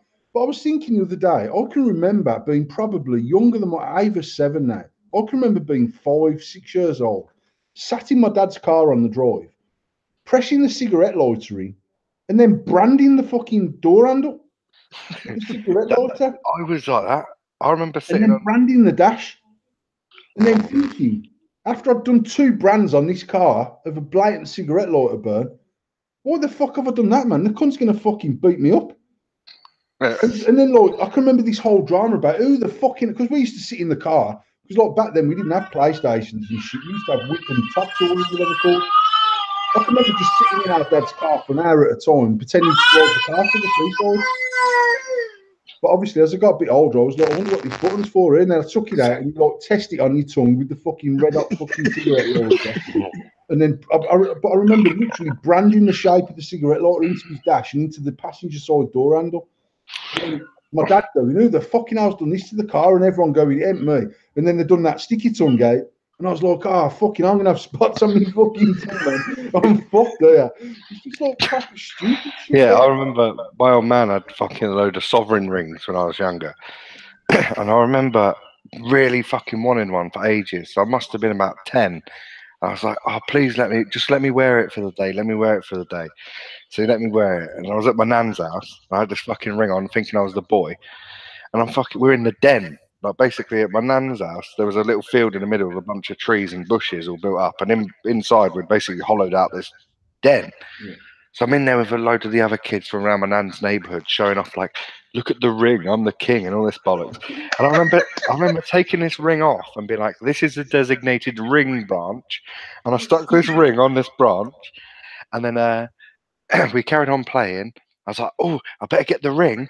So I went to grab the ring, and I remember the branch bent back, and it pinged the fucking fired the ring off this bush. So we're there, I've had this ring on for about fucking 35 minutes. And I'm there like, fuck, solid gold fucking 24 carat sovereign ring. And we've got all the neighbours' kids, my old man, my uncles, we're all fucking raking through this bush. And this ring is nowhere to be found. And I'm fucking panicking. I'm like, oh shit, that's my dad's ring, blah, blah, blah. Really fucking shitting myself. And it turns out it just give me this fake one out of a fucking 20p machine. It fucking cunt. So it spent like fucking fight, but he was proper piling on the pressure, like, oh my god, I got that off your granddad before he died and all this. And I'm like, I'm crying, and he's not fucking like, when my kids cry, I do whatever I can to make sure they stop crying, not like hold their mouth shut, but like, you know, if they're crying, the first thing I do is comfort them, like, come here, what's the matter, blah, blah, blah. None of that bollocks. He just piled on the pressure. Like, oh, well, it was worth about more than the house. And I'm like, oh, no. Fucking wanker. My imagination must be awesome, because I just imagine Chris pinging his fucking ring off. My imagination is wicked. Oh, that same week though, I got in a load of shit because we were, as I said, I was about 10. My cousin was about 12. We'd gone down to the Big Den, which is just down the road from my nan's house in another bush. Spent half my life in bushes, mate. I don't do it now. That's wrong. I'm not a weirdo. But we'd found a fucking pouch of baccy underneath this bush. It had Rizzlers in it and everything. Some like 17-year-old skater lad must have dropped it or whatever going down this hill. So I remember being there. So I was, 10, 11. My brother was fucking like 7. And my cousin must have been about 12. My cousin was like, rolled this right fucking ropey roll up. And he's like, oh, this will have a smoke. So we're there fucking smoking this dodgy roll up. And then we both looked at each other and we're like, we've got to make him smoke it or he's going to grass on us. With my fucking 7-year-old brother in headlock, shoving his roll up in his mouth. Oh, fucking hell. The shit you do as a kid, though, then, like, because I say stuff to me now and I go, fuck me, do I sound like my dad? I said it the other day. What did I say? One of them was crying the other day, and I said, "Stop that fucking whinging before I give you something to cry for." And then I was like, "My God, that's my dad. That is." But like our dad, that smack us round here. My dad was a fucking unit of a man, and he used to. If he ran the back of the head with one hand, his fucking palm had it this ear, his fingers had it the other ear, his fucking hands were like shovels. And then he'd fucking hit you, knock you off your feet. You'd start crying. He'd say, "Stop that fucking crying before I give you something to cry for." I'm like, "You just have your cunt." Yeah. That's what my man was You with that fucking shot, you mad geezer. I'm fucking 9. What are you doing? Yeah. Fucking take off Tyson's head with that, and you just fucking planted it on my ear. But I heard a story last night, and I don't know if this is even appropriate for this live feed. And he says, "Like, he says, I remember when I was younger, and my fucking dad caught me and my brother smoking." He said, "So he fucking marched us down the shed." He said he lit this fucking cigar about this long. He said and he fucking popped it in his mouth and he made us suck his cock. and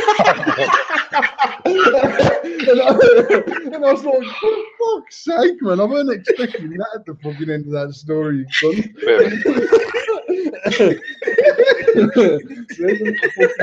There's a little twist to the story. And he says, "I don't smoke anymore." He said, "But my brother loves it."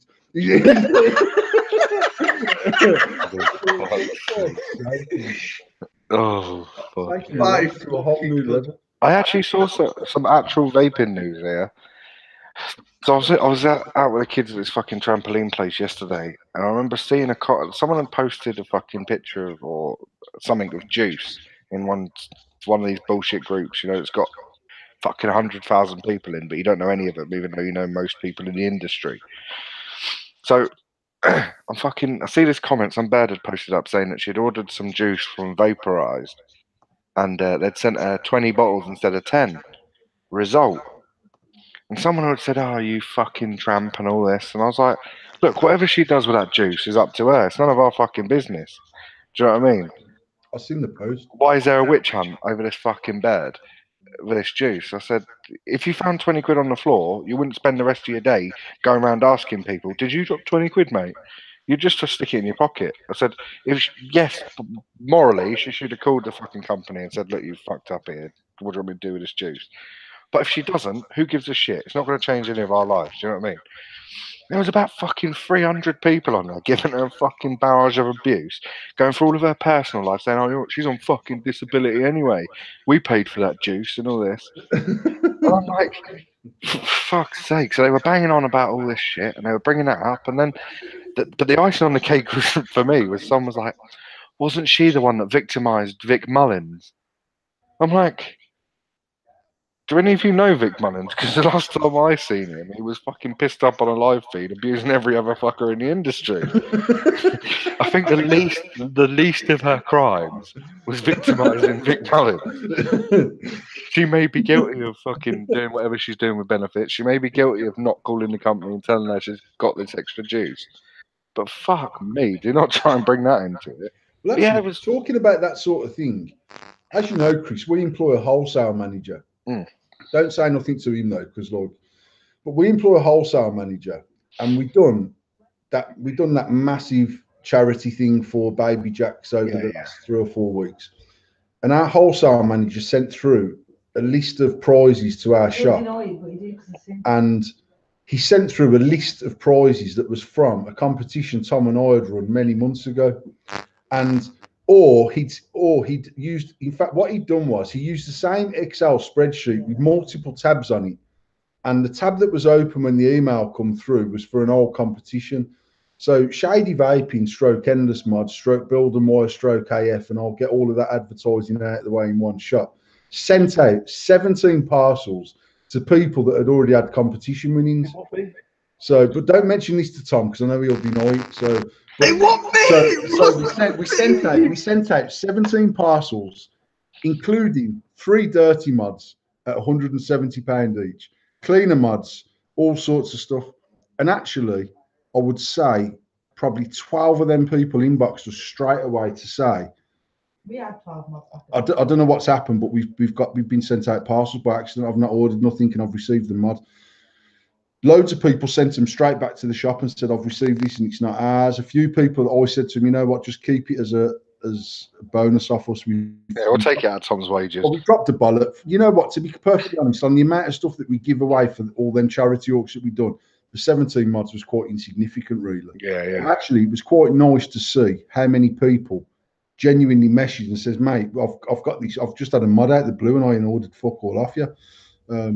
So there is some genuinely honest people out there. The five that never inboxed, I hope the fucking mod vents. Oh no, it's for that. In all seriousness, though, I get it. Like, I've contacted people that sent me shit before, and I'm like, "Are you supposed to have sent me this?" Do you know what I mean?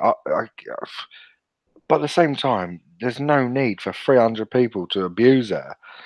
Mate, I would guess that 298 of them people would probably steal a five out of their nan's purse. I fucking said, one of my main comments on there was, there's fucking 50 of you sitting there giving her abuse, but if that post that she had put up said, I've been sent 20 bottles of juice and I only ordered 10, I'm going to give these other 10 away, who wants them? I said, the same fucking 36 of you cunts will be inboxing her. Yep.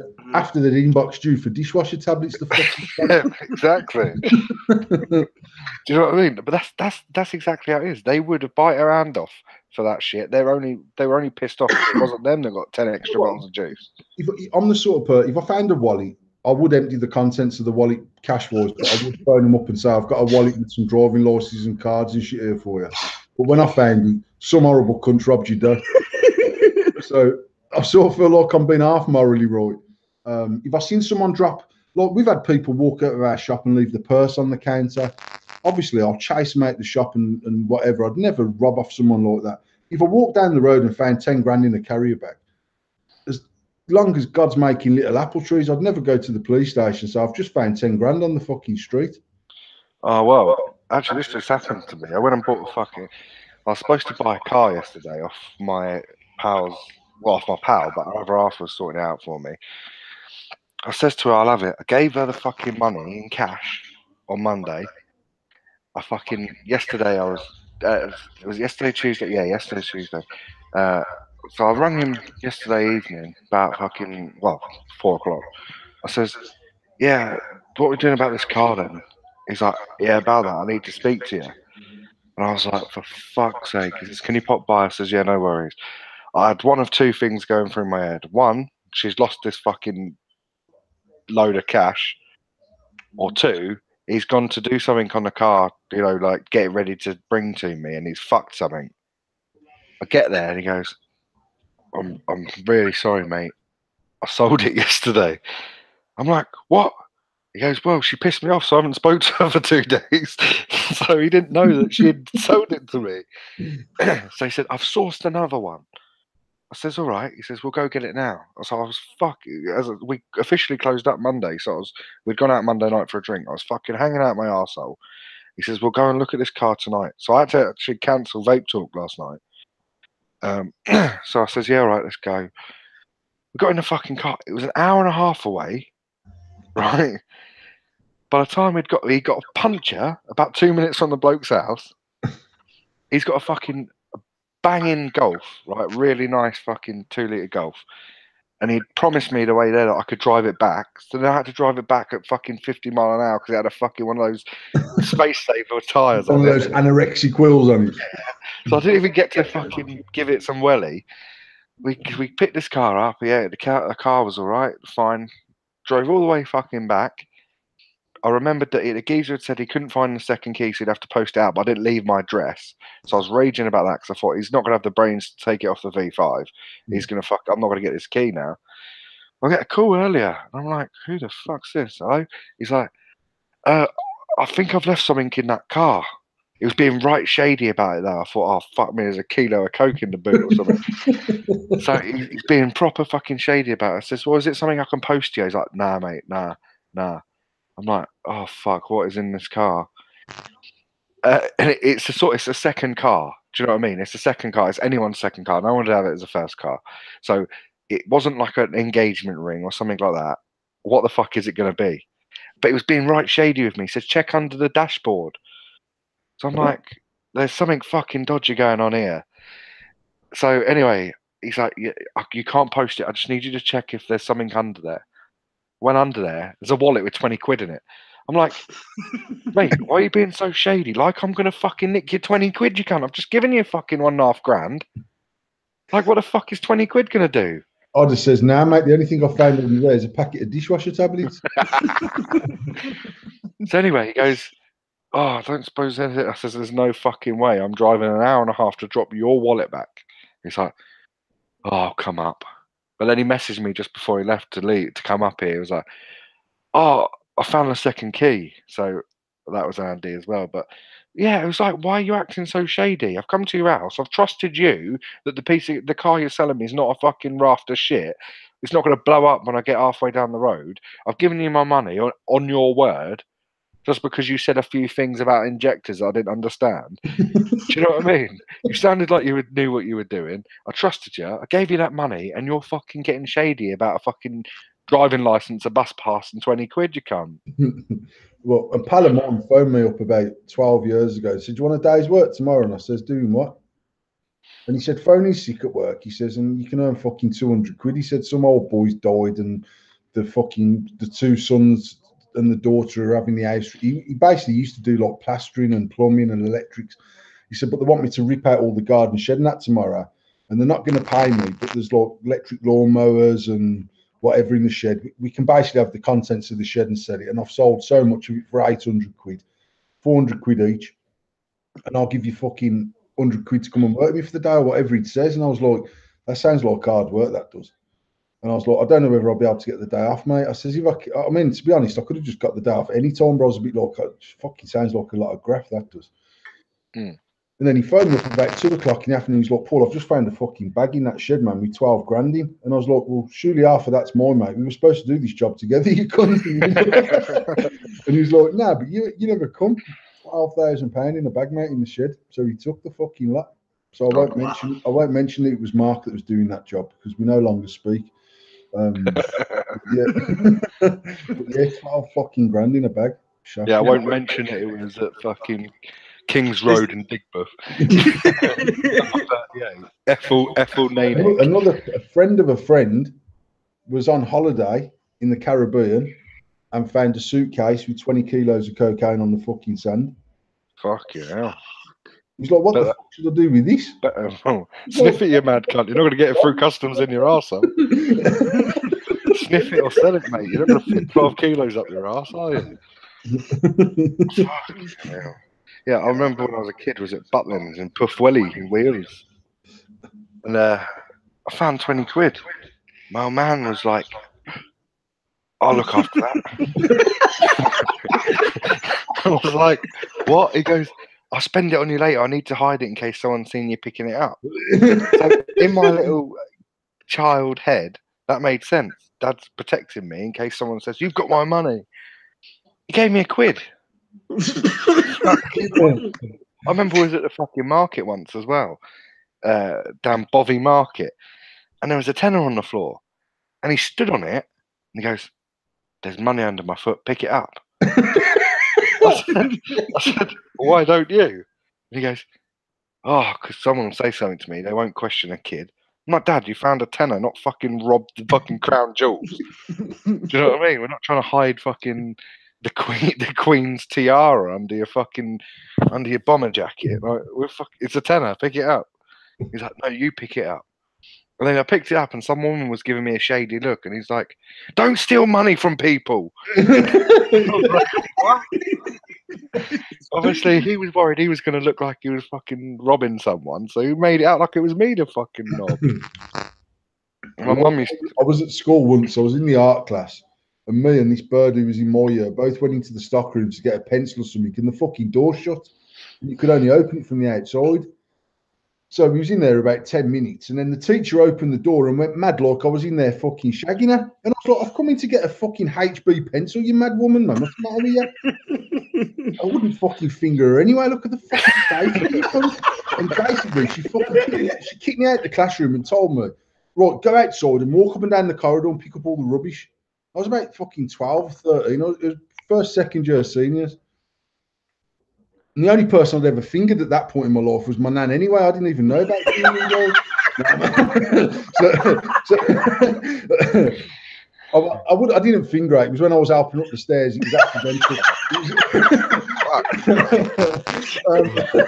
So anyway, I go out in the corridor and I'm picking up I fucking see some rubbish, pick it up. It's a £20 note, and I was like, fucking bonus. And I remember going to the tuck shop at break time and asking for 50 bags of Tangy Toms. Fucking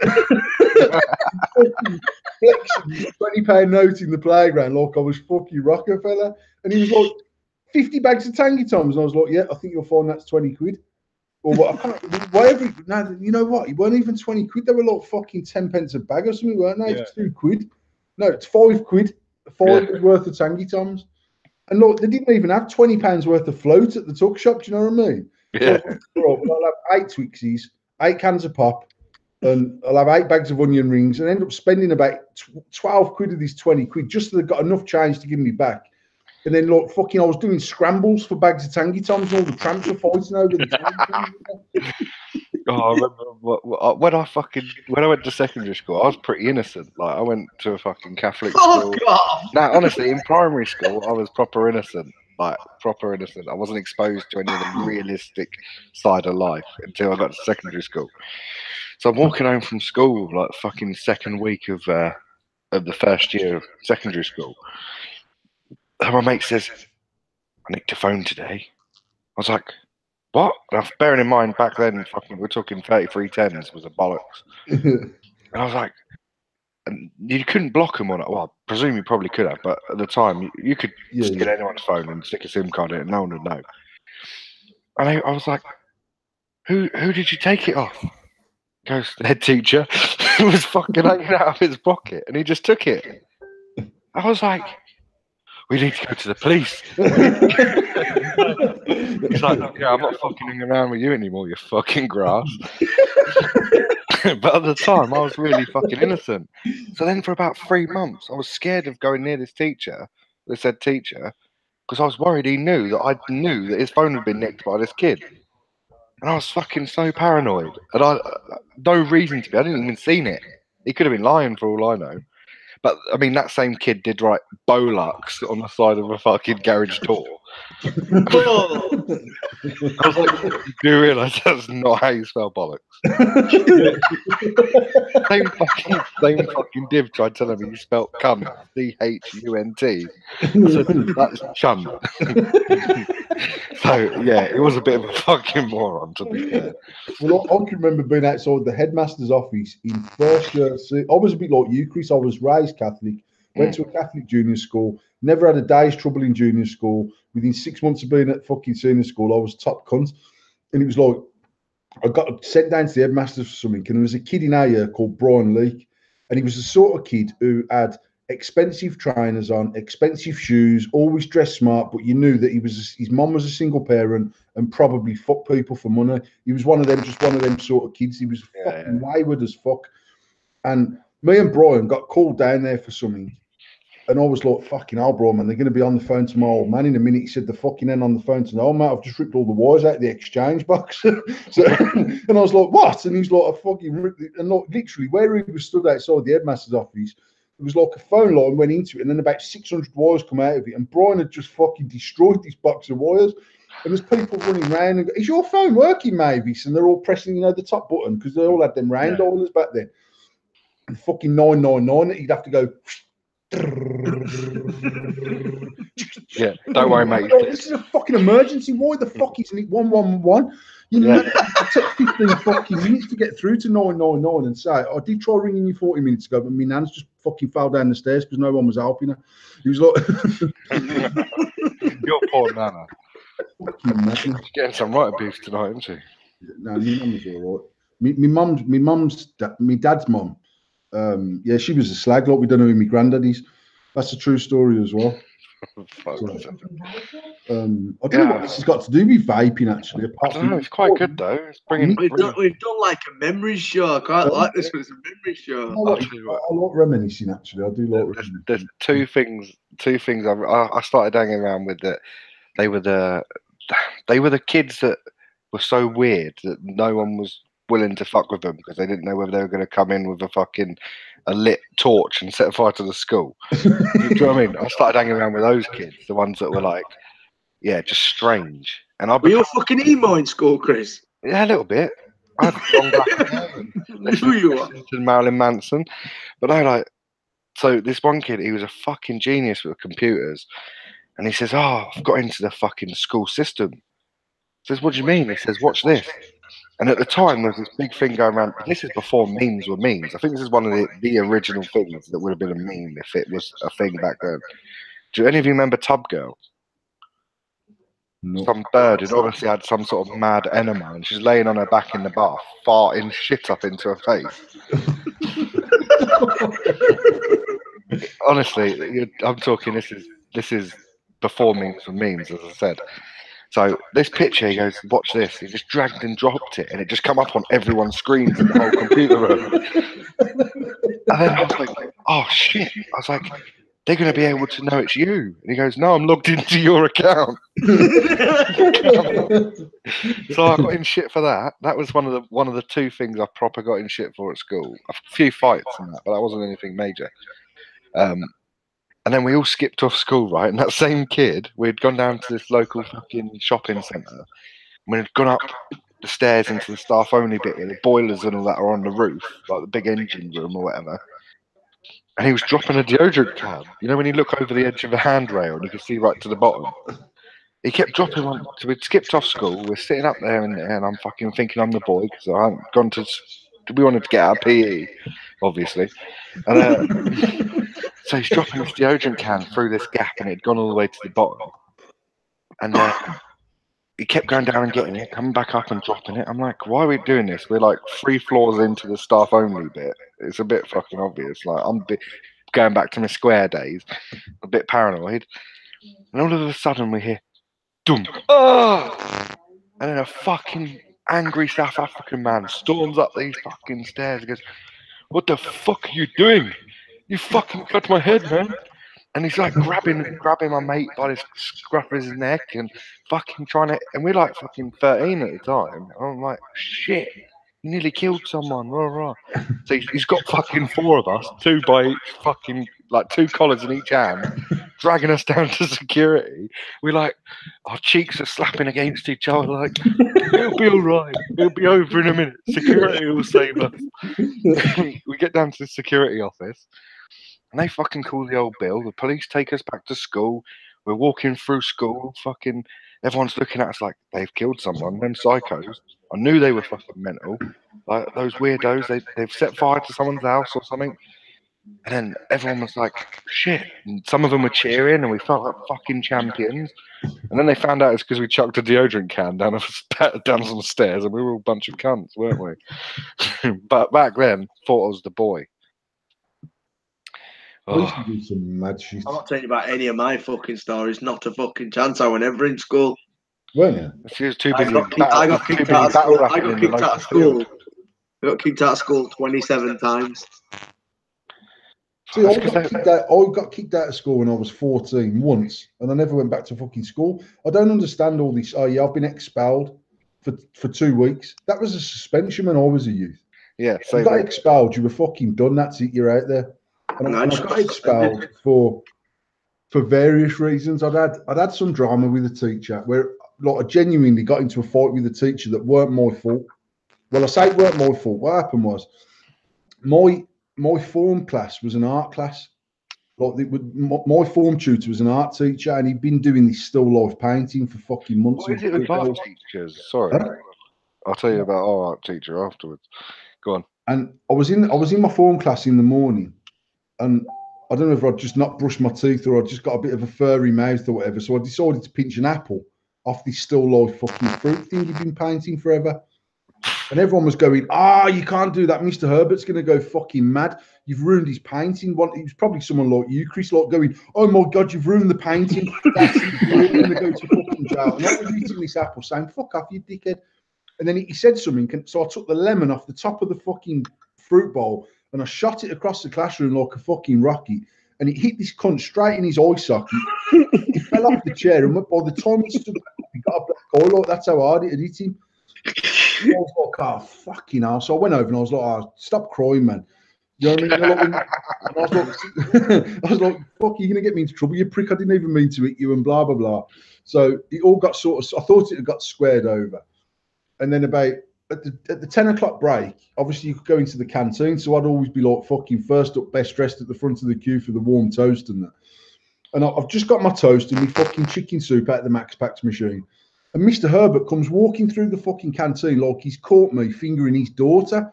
And I was like, oh, fucking hell, here we go. Mr. Herbert grabbed me by the fucking scruff of the neck. Now, I always had, like, I never had a school blazer. I literally had a double-breasted suit jacket as my blazer with my badge sewn onto it. And my older brother worked at London Badge and Button in Birmingham. And I'd got like £100 worth of these brass buttons on my blazer, thinking I was some badass. And I was like, whoa, listen, man, get your fucking hand off my treads, man. What's the matter with you? And he was like, whoa, and he was growling at me. I said, listen, if you want me to come outside, all you've got to say to me is, Paul, come outside. Stop dragging my fucking garms, man. You know, like giving it the big one. These cunts dragged me out the canteen, dragged me across the playground, dragged me up the corridor. And I was like, here we go. I'm obviously going on the way to the fucking headmaster's office. And then between the door that you go into the corridor and the headmaster's office, there's a door that goes down into the boys' changing rooms. The cunts dragged me into the boys' changing rooms and started roughing me up. So this is gospel truth. This is not even a lie. And he's basically pushing me in the chest, going, "Come on, then, if you think you're a big man." And I was like, "Listen here, you cunt. You push me once more, or I'm gonna fucking bang you out, you prick." And like, he took me down there, so there was no witnesses. And I says, "You've brought me down here with no witnesses. No one's going to see me dancing on you in a minute, you cunt." I said, "You put one more fucking finger on me and I'll break your fucking hand." So we ended up in, like, when you first walked into the changing room, there was literally a corridor as wide as a door.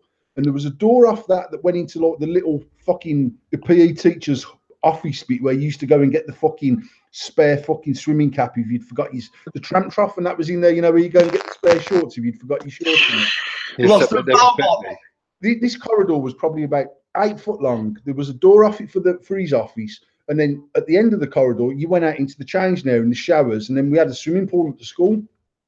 We ended up in this fucking corridor, and I remember we were like back to back in the corridor, but my arms were longer than his, so I ended up with my arms around his fucking throat, choking him, and he couldn't quite reach me with his arms, and I was fucking banging his head up the wall, saying to him, "You best fucking..." And he started off, tell a lie, we were facing each other, and he was poking me in the fucking chest.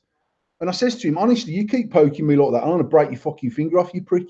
I said, "If you've got an issue with me, take me to the fucking headmaster's office. You've clearly brought me down here to fight me. So if you want to fight me, fucking will have it, you cunt." And then I've ended up grabbing him round the throat, and I'm fucking choking him like fuck. He's trying to get his hands to my neck, but he couldn't reach me. And I was like, "Hey, you fucking short-ass little cunt." And I was fucking throttling him. This is gospel. All I can imagine is that Simpsons episode where he's strangling Bart.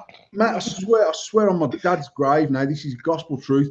The head of PE came in, Mr. Clements, and he was a big fucking hench cunt, man. Like, I was probably 6'1", 6'2" when I was fucking 12 or 13. I was a big lad.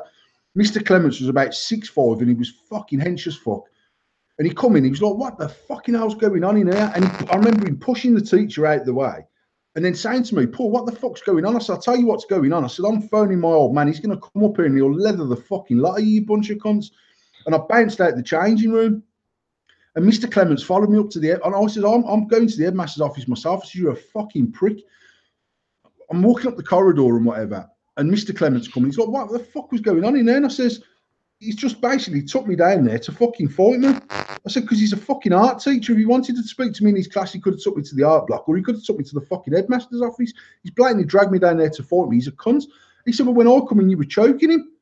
I said, "I had no fucking choice. I was defending myself." I said, "The bloke's fucking raving mad." Long story short, they suspended me and says they suspended me for fighting a teacher. So by the time I got home from school, I'd got a bruise on my chest where the cunt had been poking me. So I'm sat there, fucking, my old man was fucking old school, man. And he hated teachers, but he'd never, ever let me get away with something that I'd fucking done wrong. So I'm saying to my mum, "Listen, mum, this genuinely is what happened. I weren't kicking it." I said, "I did kick off in the morning. I did this fucking geezer with the lemon. I apologised to him. It was all done and dusted. The fucking cunts dragged me out the canteen, dragged me down the change room. You end up having a fucking scuffle." So my old man comes in from work and our mum's going, go on then, tell your father. And I was like, I've been suspended today. Fucking hell, what for? You're a fucking waste of space. I was like, I had a fight with the teacher. You fucking what? I said, Dad, look, he's bruised me, man. And our dad's like, oh, he's fucking bruised you, has he? Right, we'll fucking see about this then. And I was like, oh, means I've got him on side. We went, like, I went to a school that was about probably 7 or 8 miles from our. There was local schools, but my older brother had been expelled from the local school. Like, he's 8 years older than me. So when my middle brother started senior school, that would have been the same year my brother had been. It would have been my middle brother started senior school the year after my oldest brother had been expelled. So my dad said to my middle brother, look, you go to that school because if you go there, you're going to be tarred with the same brush as Steve. Go there, start afresh, blah, blah, blah. So we ended up at this fucking school where I had to catch 2 buses. My dad says to me the next morning, come and wake me up about 7:30. We didn't normally leave for school till 8:30 or something. And he's like, come on, get up. And I says, why? And he says, how does this cunt come to school? And I said, I know he catches the bus to school. He's like, right then, let's get down fucking Acox Green before he fucking gets there on the bus. So by 8 o'clock, me and my dad had stood in Acox Green town centre. And people are coming up to me going, what's going on, Paul? And I said, our old man's going to chin Mr. Herbert, man. By fucking 8:45, there's about 500 school kids out, haven't even gone into school. They're all down Acox Green waiting for our dad to batter this teacher, chanting, Harrison, Harrison. Fucking 500 strong. And I'm like, oh my God. And I'm like, Dad, just leave him, man. You're going to end up getting fucking nicked if you beat him up in the middle of fucking Acox Green. He's like, I'll fucking show this cunt. He thinks he's fucking big, picking on fucking 13-year-old kids. About 10 to 9, the headmaster walked down to us and says, Mr. Harrison, can you come up to the school? We've obviously got Mr. Herbert in the office. There was clearly an altercation yesterday between Paul and Mr. Herbert and blah, blah, blah, blah, blah. Can we come up and discuss it? So me and my dad are walking up. There's about another 10 teachers trying to get this herd of 500 people into school who were still chanting, Harrison, Harrison. I'm walking through thinking I'm some sort of fucking little bad man. And we get up to the offices. And I remember Mr. Clements was in the office, who was this games teacher who was fucking hench as fuck. My old man was 6'4", 6'4". My old man was a fucking unit as well. And he says to me, Paul, you wait outside. Mr. Harrison, do you want to come in? And I remember as they opened the headmaster's door, Mr. Herbert was in there, and my old man had took about 2 steps into the office, and I seen my dad's elbow come out the door where he'd obviously swung back to fucking bomb the teacher. And then Mr. Herbert, who was the games teacher, I remember him grabbing my dad and saying, look, Mr. Harrison, let's not have this at the school and blah, blah, blah. There's clearly been an issue. And my dad said, look, the issue for me is that cunt should not have been in them changing rooms yesterday with Paul. There was absolutely no reason to take him down there. He clearly only took him down there to fucking bully him. He said, so all I'm suggesting is let him take me down in the changing rooms for 5 minutes.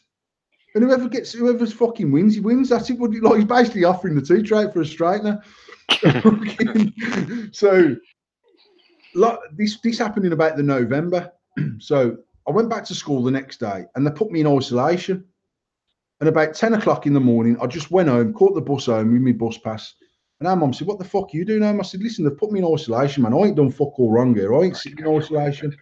So from November until December, I just never went back to school until after the Christmas holiday. Yeah. So I went back to school on the 8th of January or whatever it was. And I got called to a meeting. And basically, I tell a lie, what happened was silly things started. This teacher got beat up on the bus by someone who no one knew who it was, but someone attacked him on the bus about sometime between the November and the Christmas. Now, I've got no clue who that was. I don't know how that happened. He got beat up on the bus coming into school one morning. I get back to school in the January, and then silly things started happening. So, like, I was in an English class, and a book went missing. And the teacher say, look, Chris, have you got the book? And you go, no, miss. And Thomas, have you got the book? No. Paul, have you got the book? And I said, no, I ain't got it. And she went, do you want to empty your bag? And I says, no, actually, I fucking don't, you cheeky cunt. I said, you've just asked every fucker in the class. And you want me to empty my bag? And she says, well, I just want to make sure you haven't got it. So then I end up throwing the contents of my bag around the class saying, I says, I don't even like fucking English. Why the fuck do you think I'm going to rob one of your books, you mad cunts? Yeah, so death of a salesman. Oh, it's like porno, that. I was like, seriously. And then there was a fight at the playground. And like, I don't know whether it was the thing when you were at school, but if there was a fight at school, the 2 people fighting got profusely spat up on while they were fighting. Like literally, it was like literally every single. There might be 300 kids surrounding these two people fighting, and just herds of gob flying in from every angle, covering the two fucking assailants with spit. And I was watching these two kids having a straightener at the break time. There's fucking, and all you can hear during this fight is scrap, scrap, scrap. People spitting on them, and I was like, "You dirty cunts." Anyway, this teacher, this dinner lady coming, who we used to call Miss Piggy because her fucking nose was bent up like that. Miss Piggy coming to, and she was the most like she. I tell you what, she was like a white version of the black woman out of Police Academy. You know, the one who goes, you're under arrest. You know, the one who's really quiet. She was like that. So she come in, she marched through the middle of all these people spitting. She proceeds to get covered in spit in a big way, shouting in a very quiet voice, "Lads, stop fighting, stop fighting." Well, someone's toe poked Miss Piggy up the arse. and when she's turned around to see who's toe poked her up the arse, someone else has toe poked her up the arse from the other side. So she's basically, Miss Piggy's spinning around in circles, getting kicked up the arse repeatedly. The two kids are still fighting. There's spit everywhere. The fucking headmaster comes out with the deputy head and whatever, and the fight disperses. Out of every cunt in that fucking group of people, she picked me out as being one of the ringleaders of kicking her up the arse. And I was like, listen, I didn't fucking kick her, and I haven't spat on no one. I was only there to watch the fight. Do you know what I mean? So then there was another situation where I didn't go into school one day because I got expelled on the 1st of February. So I went back on the first day after Christmas. During that period of 4 weeks, one day I was off school sick. Well, my old man used to drop me to school every morning at the gate. So I'd have to walk about 400 yards and I was in the school premises. So I have a day off sick and I go into school the next morning and there's been a whole school assembly called. And I've heard on the grapevine that our school, which was Archbishop Ilsley, had a straightener with 9 stalls the night before after school, and it had all gone off in Acox Green, like 2,000 kids fucking hitting people with helix rulers and whatever. Shatterproof. I'm like going, fucking hell, what happened last night? And they're like, oh, they fucking kicked off with 9 stalls, man, and fucking there was just people running on any bus to get away from them and fucking rare. And I was like, oh, sweet, I weren't even in yesterday. So I'm sat in this assembly now, not really taking much notice because I weren't there the day before. And the headmaster, well, he was the head of our year, Mr. Mantle. He was I'd imagine he's probably quite high up in a paedophile ring. He was that type of man. And his wife, Mrs. Mantle, was the RE teacher. And she was like, she stunk like Grimsby Fish Market, where Mr. Mantle clearly fucked her the night before and she hadn't washed the clump. And they had 2 kids in the school who probably were offspring of, I reckon Mr. and Mrs. Mantle could have been brother and sister. So these kids probably only had 1 set of grandparents. Right, weird family. Anyway, Mr. Mantle's up there and he used to do this mad thing with his fingers when he was talking. He had like proper head of year fucking fingers. And he was going on and talking with those gangly fingers. And he was like, he said something like, all these people that were fighting and being unruly in Acox Green last night, why aren't you so keen to stand up now? Why aren't you so keen to get up in front of the whole school? And I'm going, yeah, come on, you cunts, fucking whoever it was, stand up, you pack of bastards, you know what I mean? And he's gone, Harrison. Now, in my year, there was a kid called Declan Harrison, and me and Declan were like best pals. And we were like twins, you know, with Danny DeVito and Arnold Schwarzenegger. So we convinced a teacher that we were twins and we got to share the same lesson because we'd never been split up since birth. I only met this cunt in senior school. So when this head of year's gone, Harrison, stand up. I was waiting for Declan to get up. So I'm going, come on then, Dec, how big's your balls now, you cunt? And he's gone, Paul Harrison, stand up. And I'm going, whoa, hang on a minute, you prick. I weren't even in yesterday. I ain't been fighting no cunts. So I ended up calling him out in front of the school saying, listen, what you blatantly fucking, you're full of shit. And he was saying, I seen you in my own eyes. And I was like, mate, I was at home yesterday watching fucking Jerry Springer, mate. I was sick. I wasn't even fucking in yesterday. So you're talking that you hadn't seen me with your own eyes. Now, what had happened was another teacher had said to him that he'd seen Harrison. It was Declan Harrison. This cunt assumed it was me because if there's any trouble, it must be Paul Harrison. So I'm going home repeatedly saying to our old man, you know what? They're proper trying to get me to a point where they kick me out of the fucking school. Now, after this day, I ended up kicking off in the assembly saying, listen, I'm being victimised here. You can all fuck yourselves. And my form teacher was saying to me, Paul, just can't, like, we got on, me and my form teacher, the day that I got expelled, she come and cried, man. She was hugging me saying, I can't believe you've let them win. Like, we just got on really, really well. And she was saying to me, Paul, just listen to what he's got to say. And I was like, nah, fuck him. I weren't even in yesterday, man. He ain't using me as an example with his gangly fucking fingers. I weren't even fucking here yesterday. So I went home that day and I was like, you know what? I've had this happen in the English class and fucking, and then another time. Then I'm walking the next day. I'm walking through the corridor and I get called by the head of year to say, why did you? There used to be a hole that you could come through in the fence, and it saved you like a 15-minute walk. But my old man used to drop me to the gate, so I didn't have to walk nowhere. And he's basically saying to me, Harrison, why did you come through the hole in the fence this morning? I was like, I haven't. And he was like, you have. And I was like, I fucking haven't, mate. And he's like, I know you have because it had saved you walking round. And I was like, my dad drops me at the entrance, mate. For me to go to that hole, I've got to walk for 20 minutes, you prick. Why am I going to walk for 20 minutes to come through the shortcut? It don't make no fucking sense. So anyway, I get home and I'm saying to my dad, you know what? There's too many things going where I know they're fucking hounding me. And my dad kept saying to me, just play the game. Don't let them fucking win. And like one teacher would send me out of the class to do a job. And on my way to doing that job, another teacher would send me somewhere else. And then the first teacher would bollock me for not doing what I'd done. And I said to him, listen, my dad told me set the last instruction. So if you've sent me somewhere and Mr. Mantle sends me somewhere else, I'm going to do what Mr. Mantle says, because if I try and explain to Mr. Mantle that I'm doing a job for you, I end up arguing Mr. Mantle. So actually, you sort your shit out with Mr. Mantle. I'm just going to follow my last instruction. And I kept saying, and this, like, my dad would not let me call a teacher sir. He was like, they haven't been fucking knighted. His name's fucking Mr. Mantle. You don't call him fucking sir, the cheeky cunt. Who the fuck? So then I've got this attitude where I go, yes, Mr. Mantle. No, Mr. Manson. You go, you just call me sir. And I was like, you ain't been knighted. I ain't calling you. You know what I mean? I got this cockiness about me.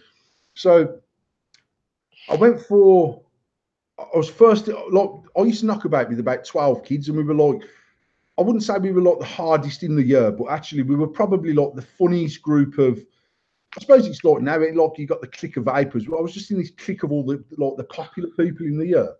So like, depending on what lesson you had on what day, someone's job out of that 12 would be to get to the canteen first, and then you'd have to order 24 slices of toast. So we had 2 slices of toast each, and someone else would have to go and get 12 Max Packs chickens out the fucking Max Pack machine. So we didn't waste our whole break all queuing up for toast and chicken soup. So I've got art, and the art class is opposite the canteen. So I'm like, today I'll get the toast, lads. Declan, you get the fucking soup, I'll get the toast. By the time everyone comes, man, we've got our munch, then we can nip round the back of the gym block, have a sneaky fag, back to lesson, jobs are good. And I'm first in the queue, so I say to this dinner lady, 12 slices of toast, please. And you know what the cheeky cunt says? Do you think you should be eating 12 slices of toast at your place? So, I didn't find this funny, and I said, listen, you look like you've had fucking 2 loaves of toast, you fat cunt. I remember calling her a cheeky slut. I says, you cheeky slut. I says, listen, you paid to fucking serve me my toast. Get me 24 slices of toast and sharpish. So I got reported for calling the dinner lady a slut. So I ended up basically, I got called in front of the school governors, the headmaster, the head of year, and my mum and dad had to be there. And they're like, look, we've had all these incidents with Paul and rare. And I said, listen, I did call her a slut. I'm not even going to lie. But actually, she was saying I couldn't order 24 slices of toast because I'm fat. That's basically what she was saying. That cunt's trying to make out I'm coming through the hole in the fence, and my dad drops me at the gate. That cunt's trying to make out I'm fucking beating people up with fucking roller guns, and I weren't even at fucking school. This has happened in the English class, and I don't rob English books because I don't much care for fucking English. Actually, you're blatantly picking on me. So I get put on a report, and my mum agrees that I'm going to go on this report, and every single teacher every class I go to, they have to sign the report. Yeah, and if I get any bad reports, they're going to expel me. So I'm onto a fucking hiding to nothing here. There's no chance of me getting through a working week at school without getting one bad report on this card. But my dad says to me, they're clearly trying to get you out. Get your head down. Keep your fucking self low. Just do what you've got to do. 3 days in from my report, which was the 1st of February, 1991, probably. 1990. I was born in 1990, you old cunt. I was born in 88, so I would too. It's You all were right. born in 90 and you still used to play in fucking Bush Dens, you mad god. We were doing that back in the fucking early 80s, mate. I'm walking down the corridor with the same girl that I got locked in the cupboard with in the art class, actually, ironically enough. But me and Sarah Jordan were walking down the canteen, and walking down the corridor to a chemistry class, and something hits me on the back of the head. So I turned around, assuming it was accidental, and I said, "What the fuck was that?" And some little kid in the year below me said, "It was me. I just threw my flask at you." And I've gone, "Why the fuck would you throw your flask at me, you little prick?" What was he carrying a flask to fucking square? Actually, what he'd done, he threw his bag at me and he got a thermos flask in there. And Right. I just remember it clunking me on the back of the head. And I was like, "What the fuck was that?" And he's like, "It was me." And I was like, "Why?" And he said, "I threw my bag." I was like, "Why the fuck would you throw your bag at?" And he was the kid in the year below. You know, there was always one kid in the year that had real bad acne, hairy chest, fucking hairy bollocks, and a massive cock, but no friends. He was that geezer, but in the year below me. And he was fucking, his face looked like it was fucking like, he looked like you need to scratch it with a fucking biro lid, man. He looked really angry, bad acne. And I was like, "Look at you spotty little cunt." I was like, "Have you got all acne like that? Because your dad comes on your face." And I'm fucking, so I'm tearing him a new arsehole. And he says, "I threw my bag at you because you're a fat idiot." And I was like, "Is that right?" So I've gone over, I've grabbed him round the fucking face. I'm bouncing his fucking head off. I've got him against the wall. I bet his accent never looked so clear after you popped all them out. Mate, I swear, I remember going in on him hard, thinking, I hit him with my first punch, I remember his nose proper bleeding. And then he had his hands down like a fucking cup of soup here. And I remember his hands full of blood. And because he was holding the blood, I'd got fucking free rein on his face because he weren't even protecting himself. And every time I hit him, this fucking handful of blood was getting splashed all over the fucking place. And then during this tirade of punching this cunt in the face repeatedly, I remember thinking, "I'm not even stopping now. I'm already going to get expelled." So I've fucking proper just gone ham on the cunt, man. I was fucking pounding him. And then someone's grabbed my arm and I've turned around to give them a dig, and it's my form tutor. And she was like, "Paul, what are you doing?" And I was like, "He fucking just threw his bag at me and hit me on the back of the head. And then he's called me a fat prick. And now who's fucking fat prick now? I'm not the one fucking holding me fucking nose together. Am I? I'd lost my head." She took me to the class and she was like, "Seriously, you know they're getting rid of you." And she says, "You know this is all they wanted." And I was like, "Oh, I ain't even done nothing wrong." And then I was stood outside the headmaster's office now. And someone come up to me and go, "Mate, did you just fucking chin such and such in year 2? And I was like, "Yeah." And he's like, "You know his brother's such and such. He was like the cock of year 5. And I was like, fucking hell, man. I'm going to get fucking leathered now. But they expelled me that day. And I just turned 14 and I never ever went back to school from that day. And the day that I turned 16, my dad signed me up for college. And my sister, who was a year younger than me, Kate, like when I got expelled, my sister was in the year below me. She got expelled the following year. And like, just because, I think some of it was because like she got this like, "Yeah, fuck you, man, I'm Paul Harrison's brother." And some of it was just because they were like, "Yeah, fuck you, you're Paul Harrison's sister." So there's like these clash of personalities.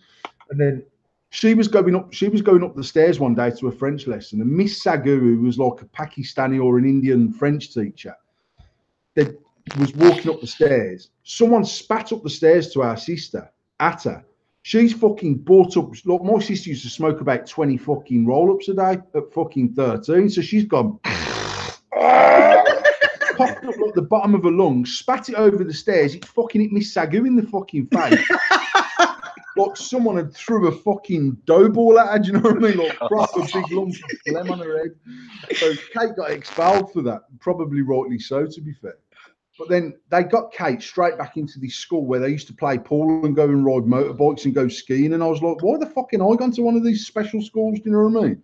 My old man woke me up the morning after I got expelled and he was like, "Come on then, get up." And I was like, "Get up for what, man? I ain't even got school." And he says, "No, you haven't, but you're big enough to get expelled. So I want some rent on Friday. So you best go and find yourself a fucking job." I was like, "I'm fucking 14. He said, "Well, then you better come to work for me." And so I worked with my dad from that day. I went to college when I was 16 to do air conditioning refrigeration and an engineering degree.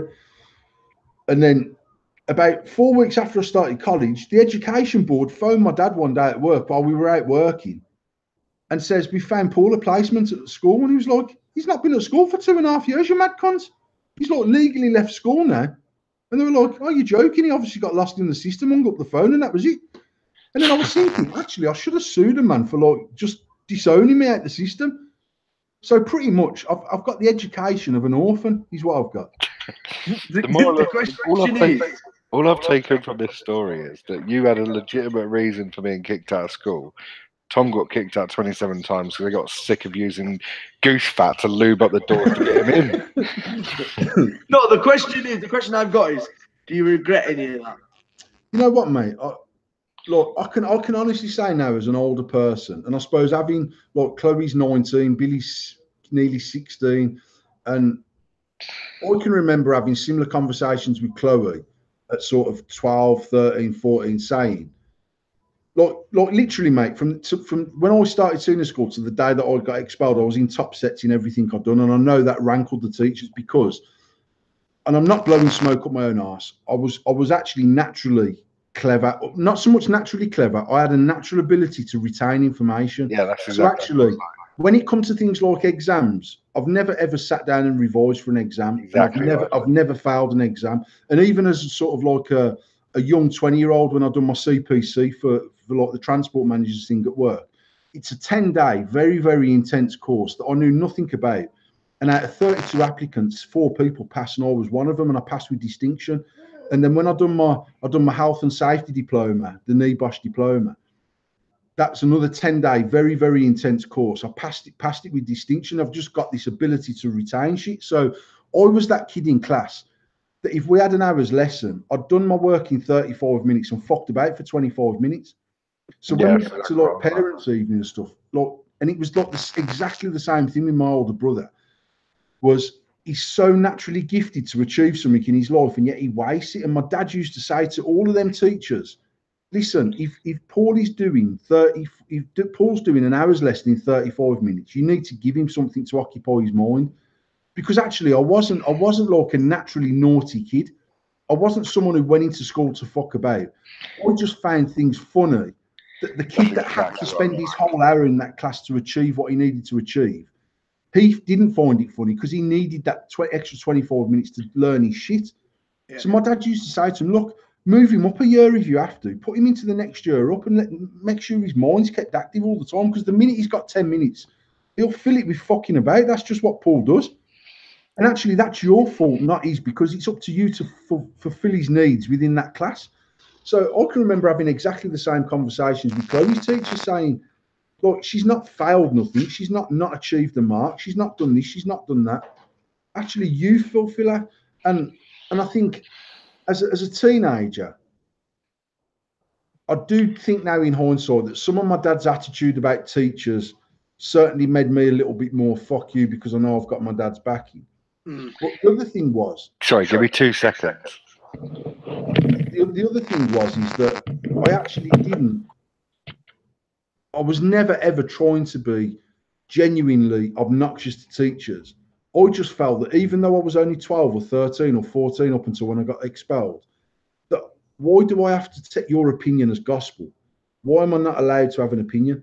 Your own, so just because you say something's right, why do I have to accept that? Why can you tell me about my school uniform when I've got a shirt on, a tie on, a blazer on, my trousers on, shoes on, and because I've got white socks on and they're not black, I'm not appropriately dressed, and you're dressed like a paedophile in a vest? Now, do you know what I mean? So like, I'd call them out and say, listen, you can't tell me about the way I'm dressed when you look like you've just come from a fucking hippie convention.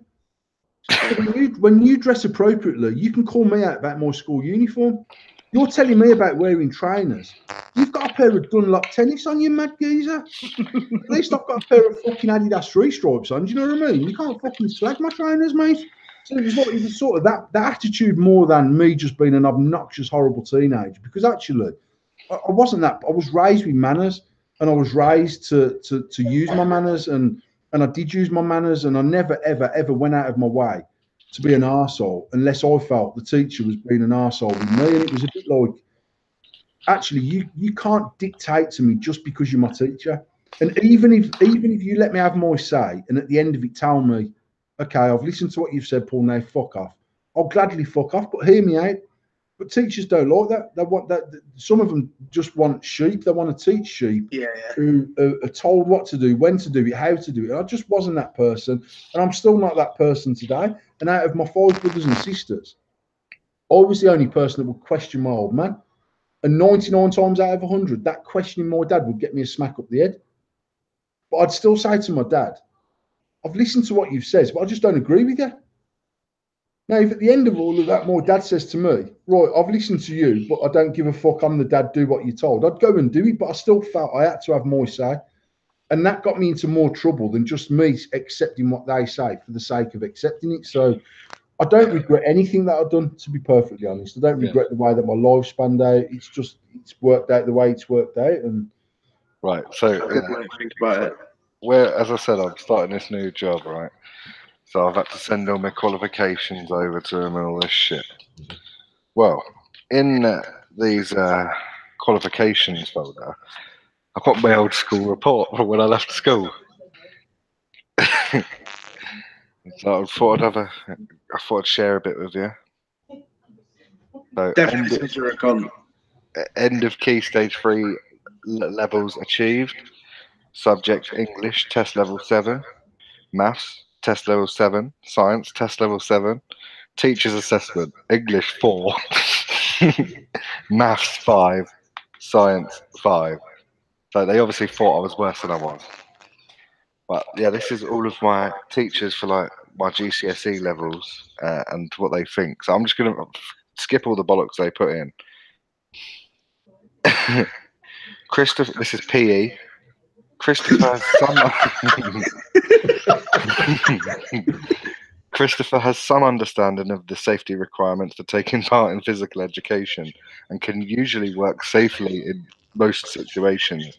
During the course, he has taken part in most lessons, but has shown an inconsistent attitude towards physical education. To attain standard level required to achieve level 7 or 8, he really needs to regularly participate and turn up to lesson. Yeah, fuck that one. No one cares about RE. No, that's bollocks. Christopher has shown a limited understanding. This is art. A limited understanding of the work set. He has benefited from individual guidance and support to work to a more realistic artistic ideas.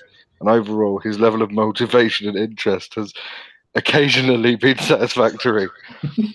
He's produced small amounts of work and has made some progress over in a few areas of the course. Fucking arsehole. I thought I was good at art. Drama, I got a good one. I can remember going into PE one week and I just sat on the bench with my uniform on. So Mr. fucking Black, who was another games, Mr. Black was mad. Mr. Black once said to me, Paul, why aren't you trying to climb the rope? And I says, it's literally pointless me trying to climb the rope. It's never going to happen. And I says, why don't you climb the fucking rope? And he jumped off his feet about 9 foot up this rope. Fucking climbed it like an orangutan, slid back down it, landed on his feet and gone, right, you try it. He was that sort of geezer. So I'm sat on the bench in the changing room and he come in, he's like, Paul, why are you getting changed? And I said, I forgot my kit. And he's gone, well, you best get to Lost Property then and fucking find some shorts. And I was like, mate, the only way there's going to be shorts in there that fit me is if I lost my own shorts last fucking week, you mad bastard. I was like, there's just literally, if I put anyone else's shorts on by the end of the games lesson, I will have to have my legs removed because of lack of circulation. It's just not going to happen. Fucking mad bastard. See, it's mad because some of the stuff they say is essentially that he's very intelligent but has a shit attitude. He's a cunt, basically, yeah. It's just fucking ridiculous. Christopher is able to comment on plays, poems, and this is English. Plays, poems, and novels. His attitude and motivation have been acceptable some of the time. Chris has the ability to do very well, and I hope that he will apply himself better in the future. Oh fuck me! What a load! This fucking cunt here, science teacher, he was just a moron. The sort of geezer that was like, yeah, you can make paper aeroplanes in class because it helps you understand aerodynamics and physics. And then when you make 50 aeroplanes and chuck them at him, he gets right fucking pissed off. Do you know what I mean? I remember we had a supply teacher, and he didn't think too kindly to applying the same rules to making paper airplanes. Mr. Karasha, he was called. I don't know where he was from, but he definitely didn't understand a lot of what we said to him. So the naughty kids up at the back were like, right, you're good at making paper airplanes, make a few. So I remember making about 20 paper airplanes and slotting them in each other like a big stack. They said, when we say go, throw them at the teacher. I said, all right. So I fucking launched this big stack of paper airplanes. They split everywhere like a fucking scene from Matilda. And then they come to the back, start going bang, bang, bang, bang. They fucking brought in BB guns and they were shooting the fuck out of him while he was distracted. But yeah, so science was just fucking about for me. The naughty kids were setting fire to the gas tap, so we never got any fucking attention. So when we had a ball of magnesium when we chuck it in an overfilled sink, I didn't know it was going to catch fire and start flying around the room. Do you know what I mean? Christopher, Mate, can you remember in biology doing the thing with the petri dish and you had to put it in the oven and it was about bacteria and about yeah, fucking. just put a dot on it and you watch Do it grow. you remember the teacher saying, under no circumstances, you must not spit on this? No. Because it'll basically, obviously, it's going to culture some sort of bacteria. So you had to basically get a cotton bud and swab underneath the desk and then just swab the top of the petri dish, put the lid on and put it in this oven for a week. Well, obviously, I was like, what do you mean not to spit on it? Boom! Mate, at the end of the week, they opened this oven door and my whole fucking petri dish had like literally took over the whole of this oven. It was like a scene out of a fucking horror movie. It was that fuzzy mouth. Like, who spat on the fucking dish? And I was like, well, obviously I didn't, because you told us not to spit on the fucking dish. It's just a fucking. A lot of them. The problem, I think as an adult now, I can understand that they were probably more annoyed at me because I had the ability to do really well, but I just didn't. Because I was a bit like you. I retained information. I didn't really pay much attention in class. I did what I needed to do, and then I fucked about. But I literally done well in the lessons that I enjoyed. So yeah, exactly. Like French for me, I was a bit like, when will I ever need to speak French? Ever in my life? If I get to France, you either listen to what I'm saying or I'm not buying you fucking beer. It's your fucking choice. So you learn how to speak English or fuck you. I'm not coming to your country. RE, I was a bit like, I've read the Bible. I've been brought up on the Bible. So I don't need to go to RE. And I didn't like Mrs. Mansell because she was married to the fucking head of year anyway. So I'm not even concentrating your lesson. And I was always a bit like, how come Jesus is depicted as a white man, but he was an Arab? And it fucking throws them a bit like, look, let's not talk about that. I said, if Jesus, if God made the world, who the fuck made the dinosaurs? See, we had a lot of that where they everything was black and white and they wouldn't answer any grey areas. That's what I was saying when you took your headset off, is that actually most of my issues with teachers was me questioning their authority, and not because I was being obnoxious. It was just because I wasn't dull.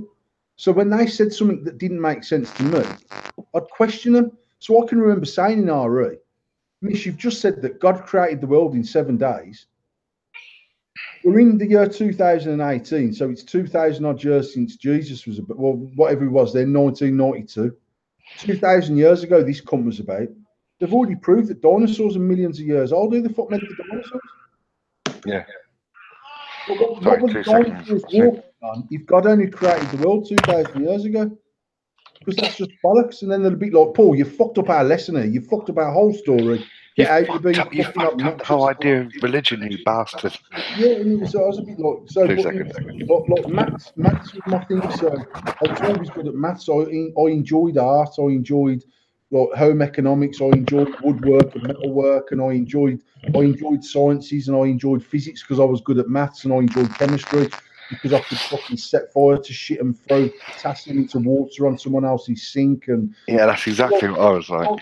The lessons that I enjoyed, I absolutely excelled in, and the ones that I didn't, I didn't even disrupt them classes because I'd sit there just like etching a logo of our gang into the desk with a compass or some shit like that. See, the thing is, looking back through this, I remember every single teacher, right, that's written these. Most of them are pretty accurate. He's very intelligent, but fails to apply himself. Very intelligent, but fucks about all the time. great. This one here is really bugging me. Now, Mrs. E. Pole. Now, I don't even remember that name. I can't picture a face. I remember us having about 15 different maths teachers, partly because one of them, she got done for having an affair with a 15-year-old disabled kid in another school she did other work at.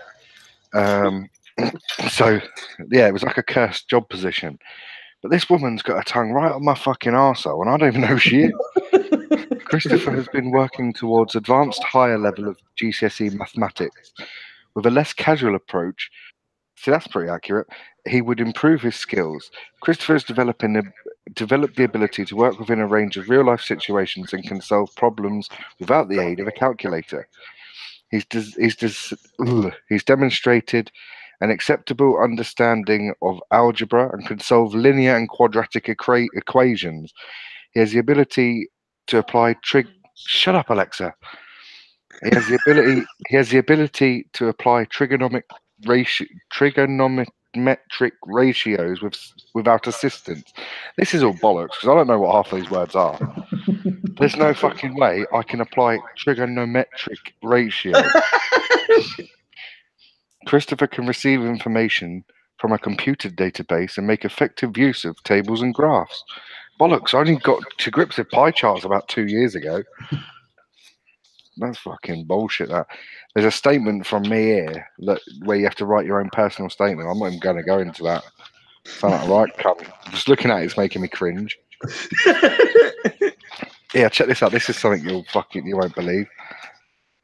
These are all my qualifications. That's one thing you're not going to believe. Fuck me. There's one in here that you're particularly going to be surprised by. Check this out. Fucking hell. See, I'm quite intelligent. Look. This one even says university. You can buy that offline. And this one. Right, here we go. We're getting closer. Fucking hell. I don't even think half of these. I must have made some of these up myself. Fuck's sake, how hard is it to find? Oh, do you know what I was going to tell you? Can't find it. I did a 7-day army training with the Colchester Barracks at the fucking army. I did 7-day fucking drill sergeant training when I was about fucking 17, 18. Kept that certificate because I thought I was the boy, but fuck me, did that kill me? See, that many qualifications, I can't even fit them in a fucking folder. I joined the boys' brigade because I used to get a quid for tuck shop. And my older brother who got expelled, me and Steve are quite similar in personality. And my middle brother, he joined the boys' brigade because he wanted to learn how to play the big bass drum. That sort of gives you an idea of the differences between me and my middle brother. But Craig come back from boys' brigade and he's like, "Oh, they're going camping." I was like, "Oh, can I join boys' brigade? Then I'll come camping." So all the different boys' brigades used to go somewhere in, I think it might have even been Shrewsbury or somewhere fairly local. And you'd have this camping weekend, then you'd have fucking different tasks, and you try and win the most points for your thing. On the first day that I got there, some kid from another boys' brigade called me a fat prick and ran in his tent.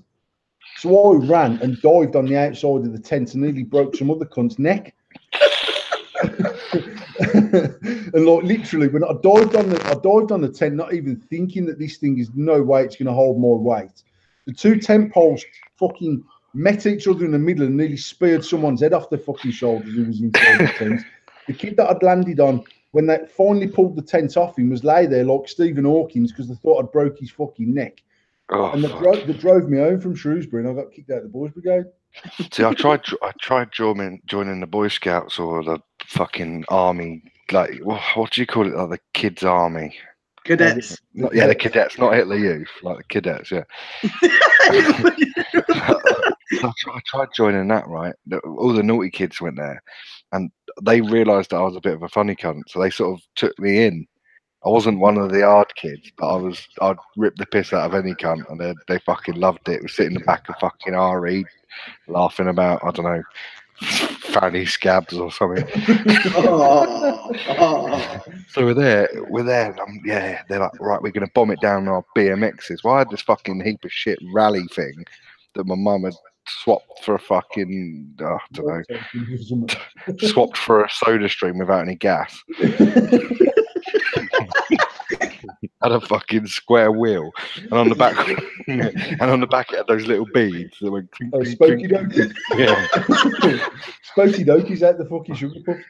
The only time it sounded good is when he put a fucking Stella can on the back wheel. I'm bombing it down this road, and my bike is not keeping up with them. They said, "Oh, meet us there."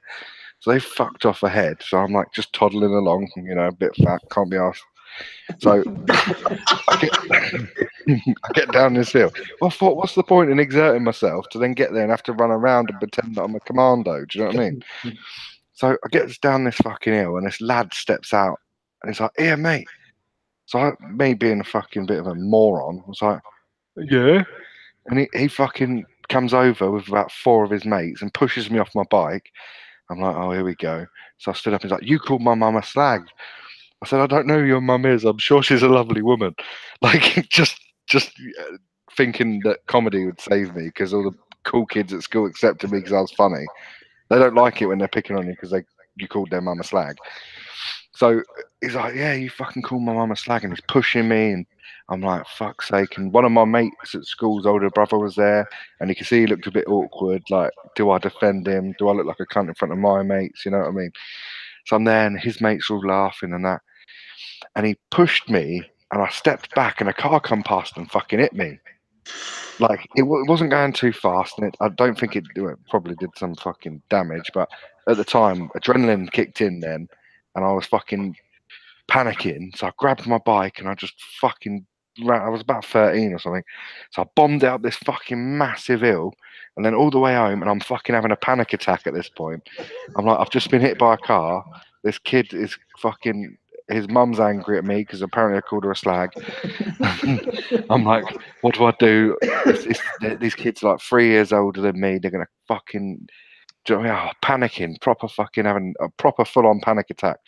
So I get home, got a bit of a bloody lip, and my tooth's fucking a bit wonky, and I'm all shaken up, and got Ford Escort paint marks on my arm. and I get in, and my old man's like, "What the fuck?" And see, my old man and my mum split up when I was young, so obviously she'd have, I don't know, probably down the harbour getting some tricks or something. But so my old man was looking after me for some reason, and his first reaction was, "I'm gonna fucking let's go down there," a bit like your old man. "Come on, let's go fucking sort these cunts out." So I'm still panicking. I'm sort of going along with what he said, bearing in mind that at this stage I've got like a fucking 4-year-old brother that he's left in bed. We're in the car going down the fucking road, and I'm starting to then panic, and I'm losing my bottle, and he's like, "Oh fucking sort that." I'm like, "No, Dad, no, Dad." So then I had to. Then at this point, I'm panicking because I'm thinking my man was a big cunt. He still is. He's 6'5", hands like dustbin lids. Do you know what I mean? Fucking big old cunt. And I'm like, he's gonna kill him. Like, I've had a slap round the head when he caught me smoking one of his roll-ups out the garden. I can't imagine what he's going to do in knowing that he's nearly killed me, like proper getting all worked up in my head. I'm like, my dad's going to kill him. He's going to go to prison. I'm going to be a fucking. Well, mum and dad have already split up. I'm going to be an orphan. Oh, and all this shit. Like, and it's all going through my head, and I'm fucking worked up from being hit by this car. The geezer in the car didn't even stop, right? So I was panicking that someone's going to get done for a hit and run. Oh my god, there's going to be a murder tonight. So we're getting down the road. I'm begging my dad not to go, not to say anything. "Please, Dad, let's just go home. Let's just go home." I said, "Brent, my little brother, Brent's in bed. He's in bed. You can't, Dad, come on." And he's like, "I don't give a fuck." And I'm like, "Oh," and then I was like, "Oh, I think I've got internal bleeding," trying to get him to turn around. And he's not having none of it. And we get down to this close, and he's obviously seen how many fucking kids were there. Then he lost his bottle and just carried on driving. Well, if you're worried, we'll just get you home. But at the time, I thought my pleas had got through to him. It was only when he owed some bloke money one day, and this bloke's got him up against the fucking banister in my house trying to get this cash off it. It wasn't anything dodgy. It was just like They were old Provident school back then. Right. Yeah, Provident bloke. No, but it was like it was Uncle Nige. Do you know what I mean? Your dad's mate. It was the fact that I think my dad had taken the piss out of him, said he had no money and gone down the pub, and they'd had a bit of a barney in the house. And actually, I realised he might be a big hard cunt looking, but he's a fucking pussy hole. See, my old man just like literally wouldn't back down, man. He was just old school. And I can also remember I was over the park one day, and I was probably about 11, and there was me and my cousin. And my cousin now runs the factory for me. He's the manager at the factory. Me and Ginge used to knock about together, and fucking we went over the park, and there was a kid on the swing, and me being an obnoxious, horrible fucking bully, said to this kid, "I want to go on the swing. Get off the swing." And he went, "All right, mate." So he got off the swing, and I got on the swing, and then he went on the seesaw.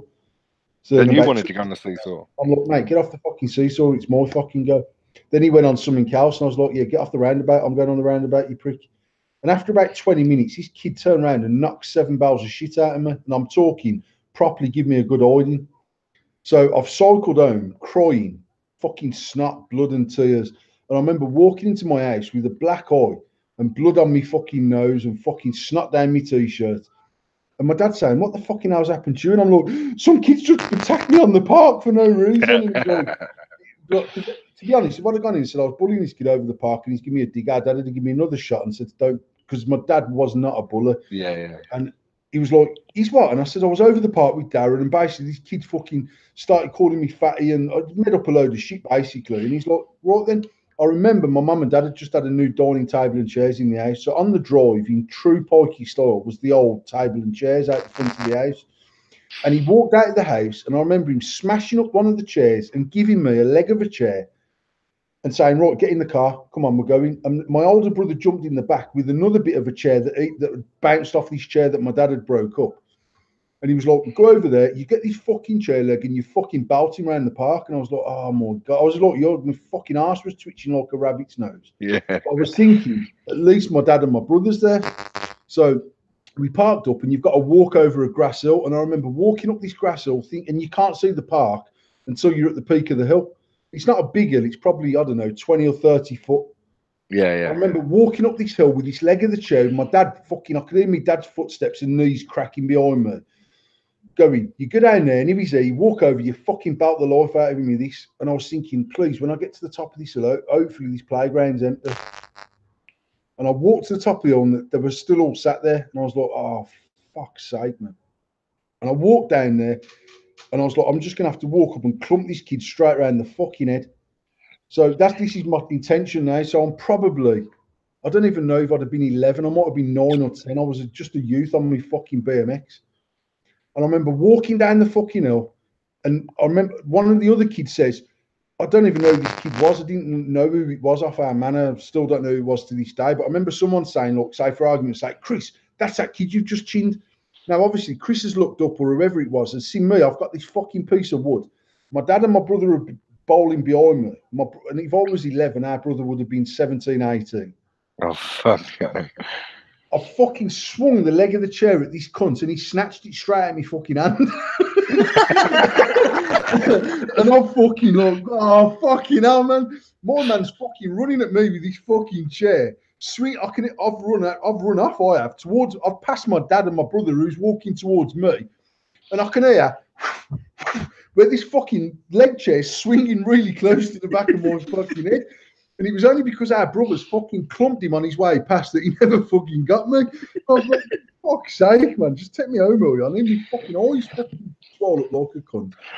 But I remember one I'd have been maybe 14 or 15, and I was at home, and my brother used to work at the factory that I'm a director of now, back in the day when I was still fucking supposedly be at school. And Stephen come in from the galvanising factory, and he used to work in the actual factory, so he'd come in covered in shit, and he'd need to have a shower and fucking whatever. I remember him coming in from the factory, and he always stunk of acid because of the hydrochloric acid they used to pre-treat the work before it gets galvanised. And he come in from work covered in fucking like denim jeans that have soaked in this acid fume, and fucking a fucking old school donkey jacket they used to give him in the factory because it was about minus fucking 15 in the summer in there. It's fucking freezing. And he'd just walk in the house, and the whole house smelled like a fucking battery because of the acid. Yeah. And he said, I remember he threw me a five and he said, do me a favour, Paul, go up the fucking chippy and get me some fish and chips, man. I'm going to jump in the shower. Then he got to meet his missus or whatever. So like a good lad, I jump on my fucking racer and I fucking pedal up to the chip shop, which is about fucking a mile and a half from the house. Get his fish and chips, pedaling back, and I'm just taking it easy. And I turn the corner at the bottom of our road. I've got the chips hanging on my handlebars. And I turn the corner, and as I straighten up, the bag of chips swung in, straight through my fucking front wheel and come out the other side like mashed potato. Like literally just shredded his whole fish and chips. And I was like, oh, fucking hell. So I pedal home, and our brother's out the shower now, all nicely clean. He's like, where's my dinner? I was like, it's up by the library. And he's like, what the fuck's my fish and chips by the library? I was like, mate, I turned the corner, and it swung through my front wheel, and he's just destroyed your fish and chips. So he's like, without any like hesitation, he stood up, walked across the room, punched me straight in the fucking face, like full on man punched me. So I fucking run out the fucking house crying, you fucking prick. And my sister had a flat about 3 or 4 miles from our mum's house. So I'm cycling to my sister's house now, waiting for my dad to phone my sisters to see where I am so I can tell my dad that my brother's hit me and my dad's going to beat my brother up and then everything could be put straight. So I'm pedaling to my sister's house now. And where the fish and chips had gone through my forks and through my wheel, my front wheel was squeaking. And I was pedaling down this road now, just slow, and I'm still crying, but more from anger than anything else. It's a vinegar in your eyes. Yeah, where I tried to salvage the crispy bit of batter off the end of the fish, off the floor. I'm cycling down the road, and I see this group of girls about my age walking towards the way that I'm cycling. And I was like, my front wheels, like, I'm just pedaling at just pretty much walking pace, and my front wheels going. So, being like a hero in front of these girls, I kicked my front wheel to stop it squeaking. My fucking trainer got caught in my wheel. And flew over the handlebars. Off the bike. Right. So I'm now flat on my face with my bike on top of me. I've got a bruise on my cheek where our brother's hit me, and my saddle is wedged up the crack of my arse, and I'm face down on the floor, and I can hear all these girls laughing. So I've literally lay there without fucking making a noise for about a minute and a half. So I knew they were well down the road. And I was like, I got back on my bike and fucking, I fucked my front wheel completely. So now it's buckled and it's fucking still making a worse squeaking noise. Fucking mad memories. It's mad as well, the things you do when you're a kid and you don't realise how dangerous it is. Like, I remember once I'd ordered a pizza, I got to about fucking 13 years No old. surprise there, Chris. Yeah. Now, we'd only be allowed them on special occasions, but I think I'd fucking, I don't know, found a five on the floor or something, tenner, ordered this pizza. And I remember my little brother fucking saying, oh, let me have some. I was like, no. I was like, when it comes, it's fucking mine. And I was like, proper rubbing it in his face, being a right arsehole, because I had this pizza coming. So he goes, well, I'm going to go outside and get it before you do. So he went out the front door, and of course I locked the cunt out. So then he goes round into the back door, and I locked the back door. While he's banging on the back door like, you fucking arsehole, or whatever, the pizza's come at the front door. So I've got this pizza, and I'm like, yes, mate. So he comes back round to the front, and he's banging on the door, and I'm holding up, like, the pizza at the window, like, yeah, look what I got, you cunt. So in the end, he starts getting fucking stressy and aggro, and he's like, I'm telling. I'm like, for fuck's sake. So I just opened this door and I says, if you want a piece of pizza so bad, have one. And just grabbed this piece of pizza and slapped him in the face. But it's like 95 degrees. And you know like pepperoni's like a little cup of boiling lava. He's just like, yeah, I could just hear it going on his face. And I'm like, here, have my pizza. Don't tell Mum, please. Like trying to wipe cheese out of his eyelids. I can remember, like, our mum and dad would go out, and, like, until my sister and my older brother, like, there's 12 months between my oldest brother and sister, then 3 years to my next brother, then 3 years to me, and 12 months between me and my sister. So I think there's 7 years between the 5 of us.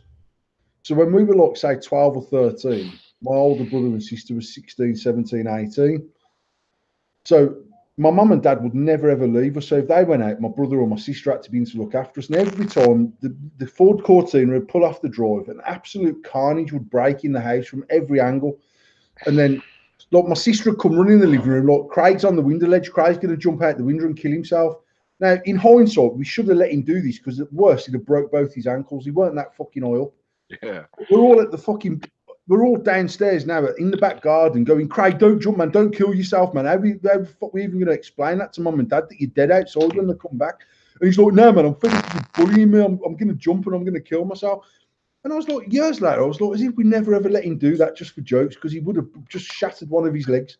That's all that would have happened. He'd have never killed him unless he dived off the fucking window ledge straight onto his face. He would never have died. He could have hung from the window and dropped 2.5 foot onto the fucking patio. Do you know what I mean? It was fucking mad. And then the lights would shine into the living room and the full Cortina come back, and the fucking whole house would get to calm. My sister would get sent to the cupboard under the stairs so no one could see that she'd been crying, because that would ask my dad would start asking questions. Why is Kate crying? And do you want a cup of tea, Mum? No, there's been no argument. Every single time we left the house, pure fucking madness in the house. Yeah, that's exactly what my house is like. My oldest brother now is 40.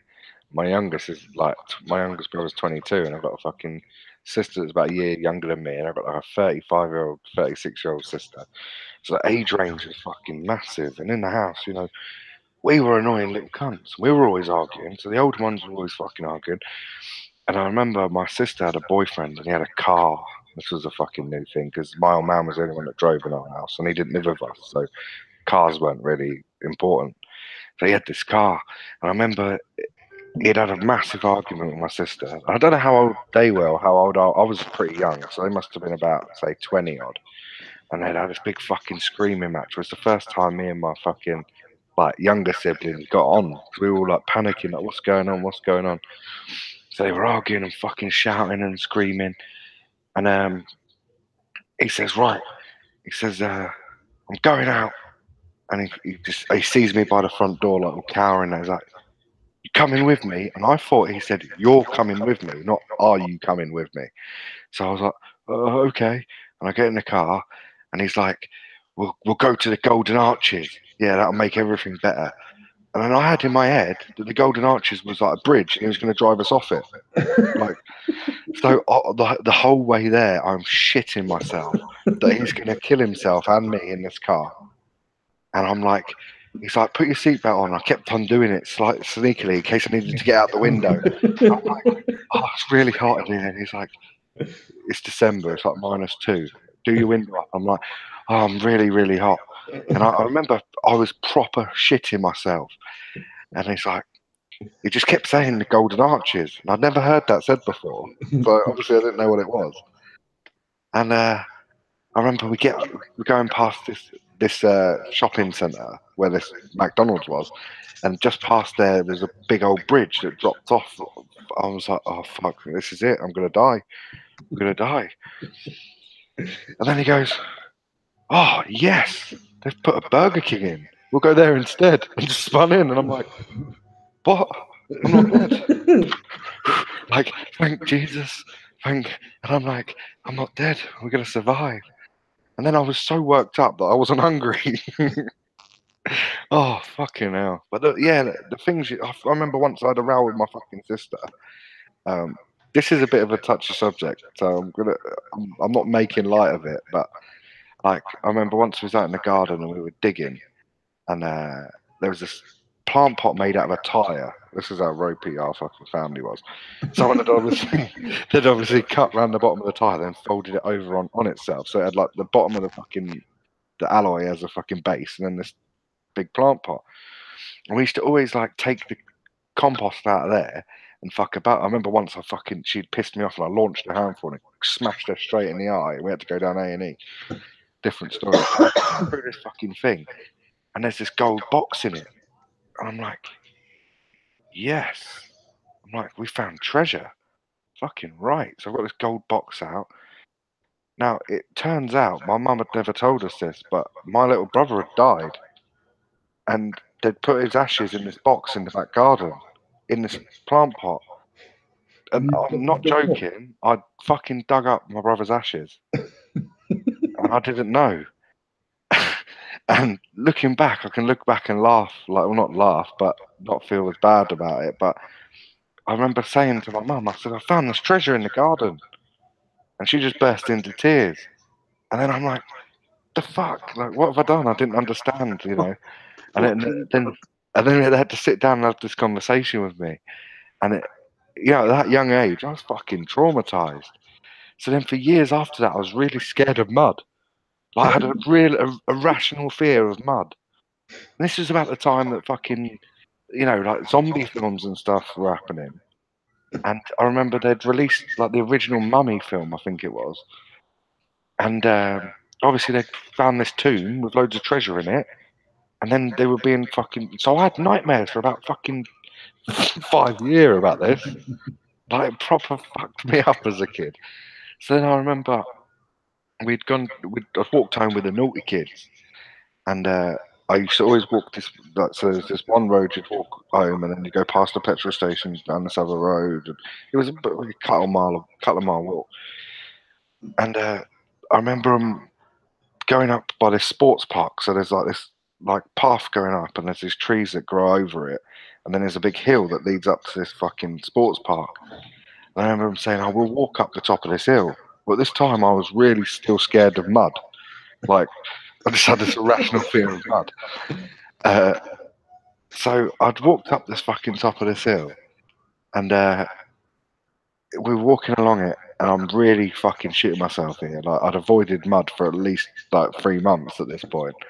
Like, all mud. I'd stopped going to football. Like, I was proper seriously fucked me up. And this fucking kid, he's the hardest kid in the year. You know, there's always that one. You're like, he was the hardest kid in the year. He probably wasn't, but no one fucked with him. He was the boy. And I remember him saying, "What are you being so weird for?" So I just stupidly I said, I'm a bit scared of mud." And he was like, "What?" So then the next thing he did was throw me down this big fuck off hill. Right. But this fucking hill was like covered in, there was all trees and that. And you know when you watch them mad skiing videos where you're like, he's gonna hit that tree and die. Like, I'm going down this fucking hill head first like a toboggan. Big old fucking rocks and all this. I'm having fucking some sort of mad panic attack because I'm scared of this mud. And I slid all the way down, and all my fucking clothes are all ripped. Have you ever seen Wrong Turn? No. Oh, fuck me. I look like something out of that. I'm just covered in all this mud. Anyway, got rid of my fear of mud, so thank him for that. But the whole way home, I was like shaking, like I'd fucking. Oh, honestly, it fucked me up. So then I was scared of walking that way home from school. Do you know what I mean? At fucking 10 years old, fucking mad the things that I had an irrational fear of quicksand as a kid. Do you know what I mean? Well, I'm going to finish now. We're 11, and we've not spoke about Tom's agenda whatsoever. I'll finish on a story to try and sum up my family. We sit down for Sunday dinner. Now, there's 5 kids. My mum and my dad and my nan. My oldest brother's missus is there. My oldest sister's boyfriend's there. And my sister might have even had a kid by then. So there's about 10, 11, 12 of us around the table on a Sunday. Now, by table, I'm talking whatever table could be makeshift to hold 12 people. We didn't have a 12-seater round table. We had deck chairs, we had stools, we had 4 matching chairs and 2 that didn't match, and someone else had to sit on. You dragged the recliner in from the living room. Emergency chairs. Yeah, As emergency a chairs. family, we sat down to eat every Sunday because my dad would.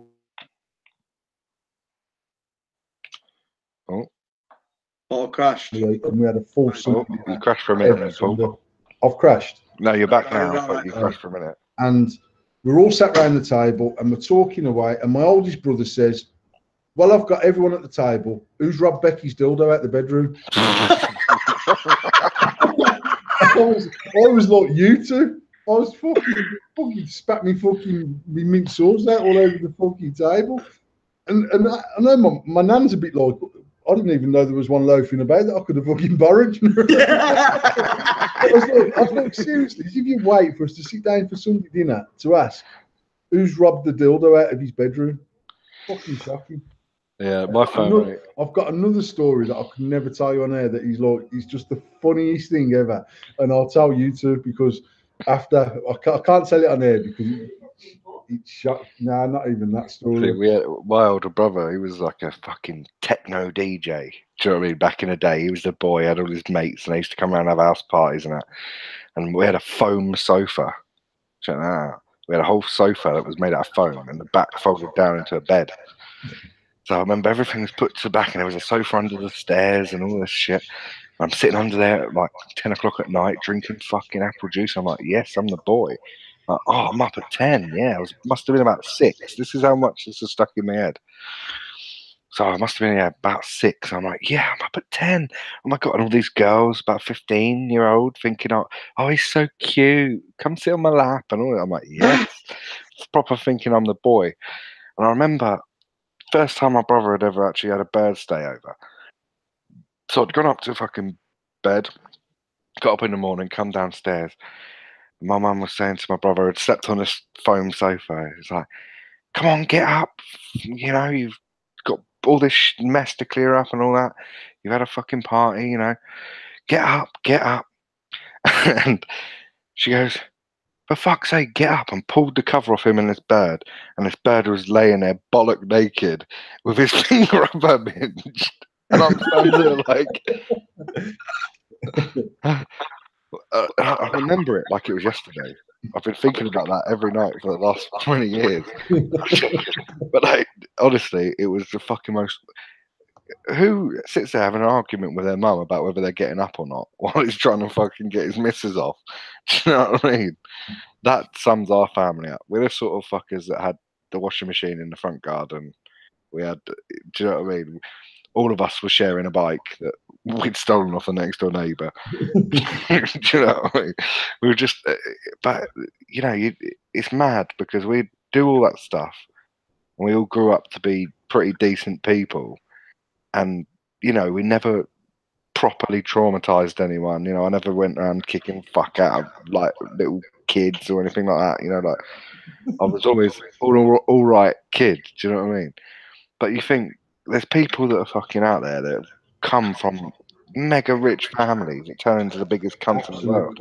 Absolutely. It doesn't matter who you are or where you're from. It really shows. It's just who you are as a person that makes you. Like, I agree with that 100%. Right, well, I'm going to end the show with quote of the week or status of the week, because Rick started it last week. And the quote of the week or the status of the week from Mr. H is, there's no I in team, but there's a U in cunt. do you know what? The best thing about all the statuses you post is every time I'm thinking, it's probably about me. Mate, I get inbox regularly going, mate, is that status about me? And I'm like, it actually wasn't, but if you feel like it fucking suits you, knock yourself out and fucking strap Everyone who does it, everyone who puts like these statuses, they're just random quotes. They don't mean anything, but I'm like, yeah, it's probably about me. I've probably pissed them off this week. We're ending it on that one. Just remember, you're a cunt. We've had an awesome show. Great fucking stories. I love listening to stories and stuff. Tom, next week I'm going to tune in, and if I'm not invited back, I'm going to make sure I'm here, and I want to hear all about your fucking rap battle career, son. That's definitely for a different week. Right, guys, thank you very much for everybody who stayed tuned in. It's been absolutely fucking awesome. I've loved it, and we'll see you all next week. Peace out. Like a bunch of Japanese tourists.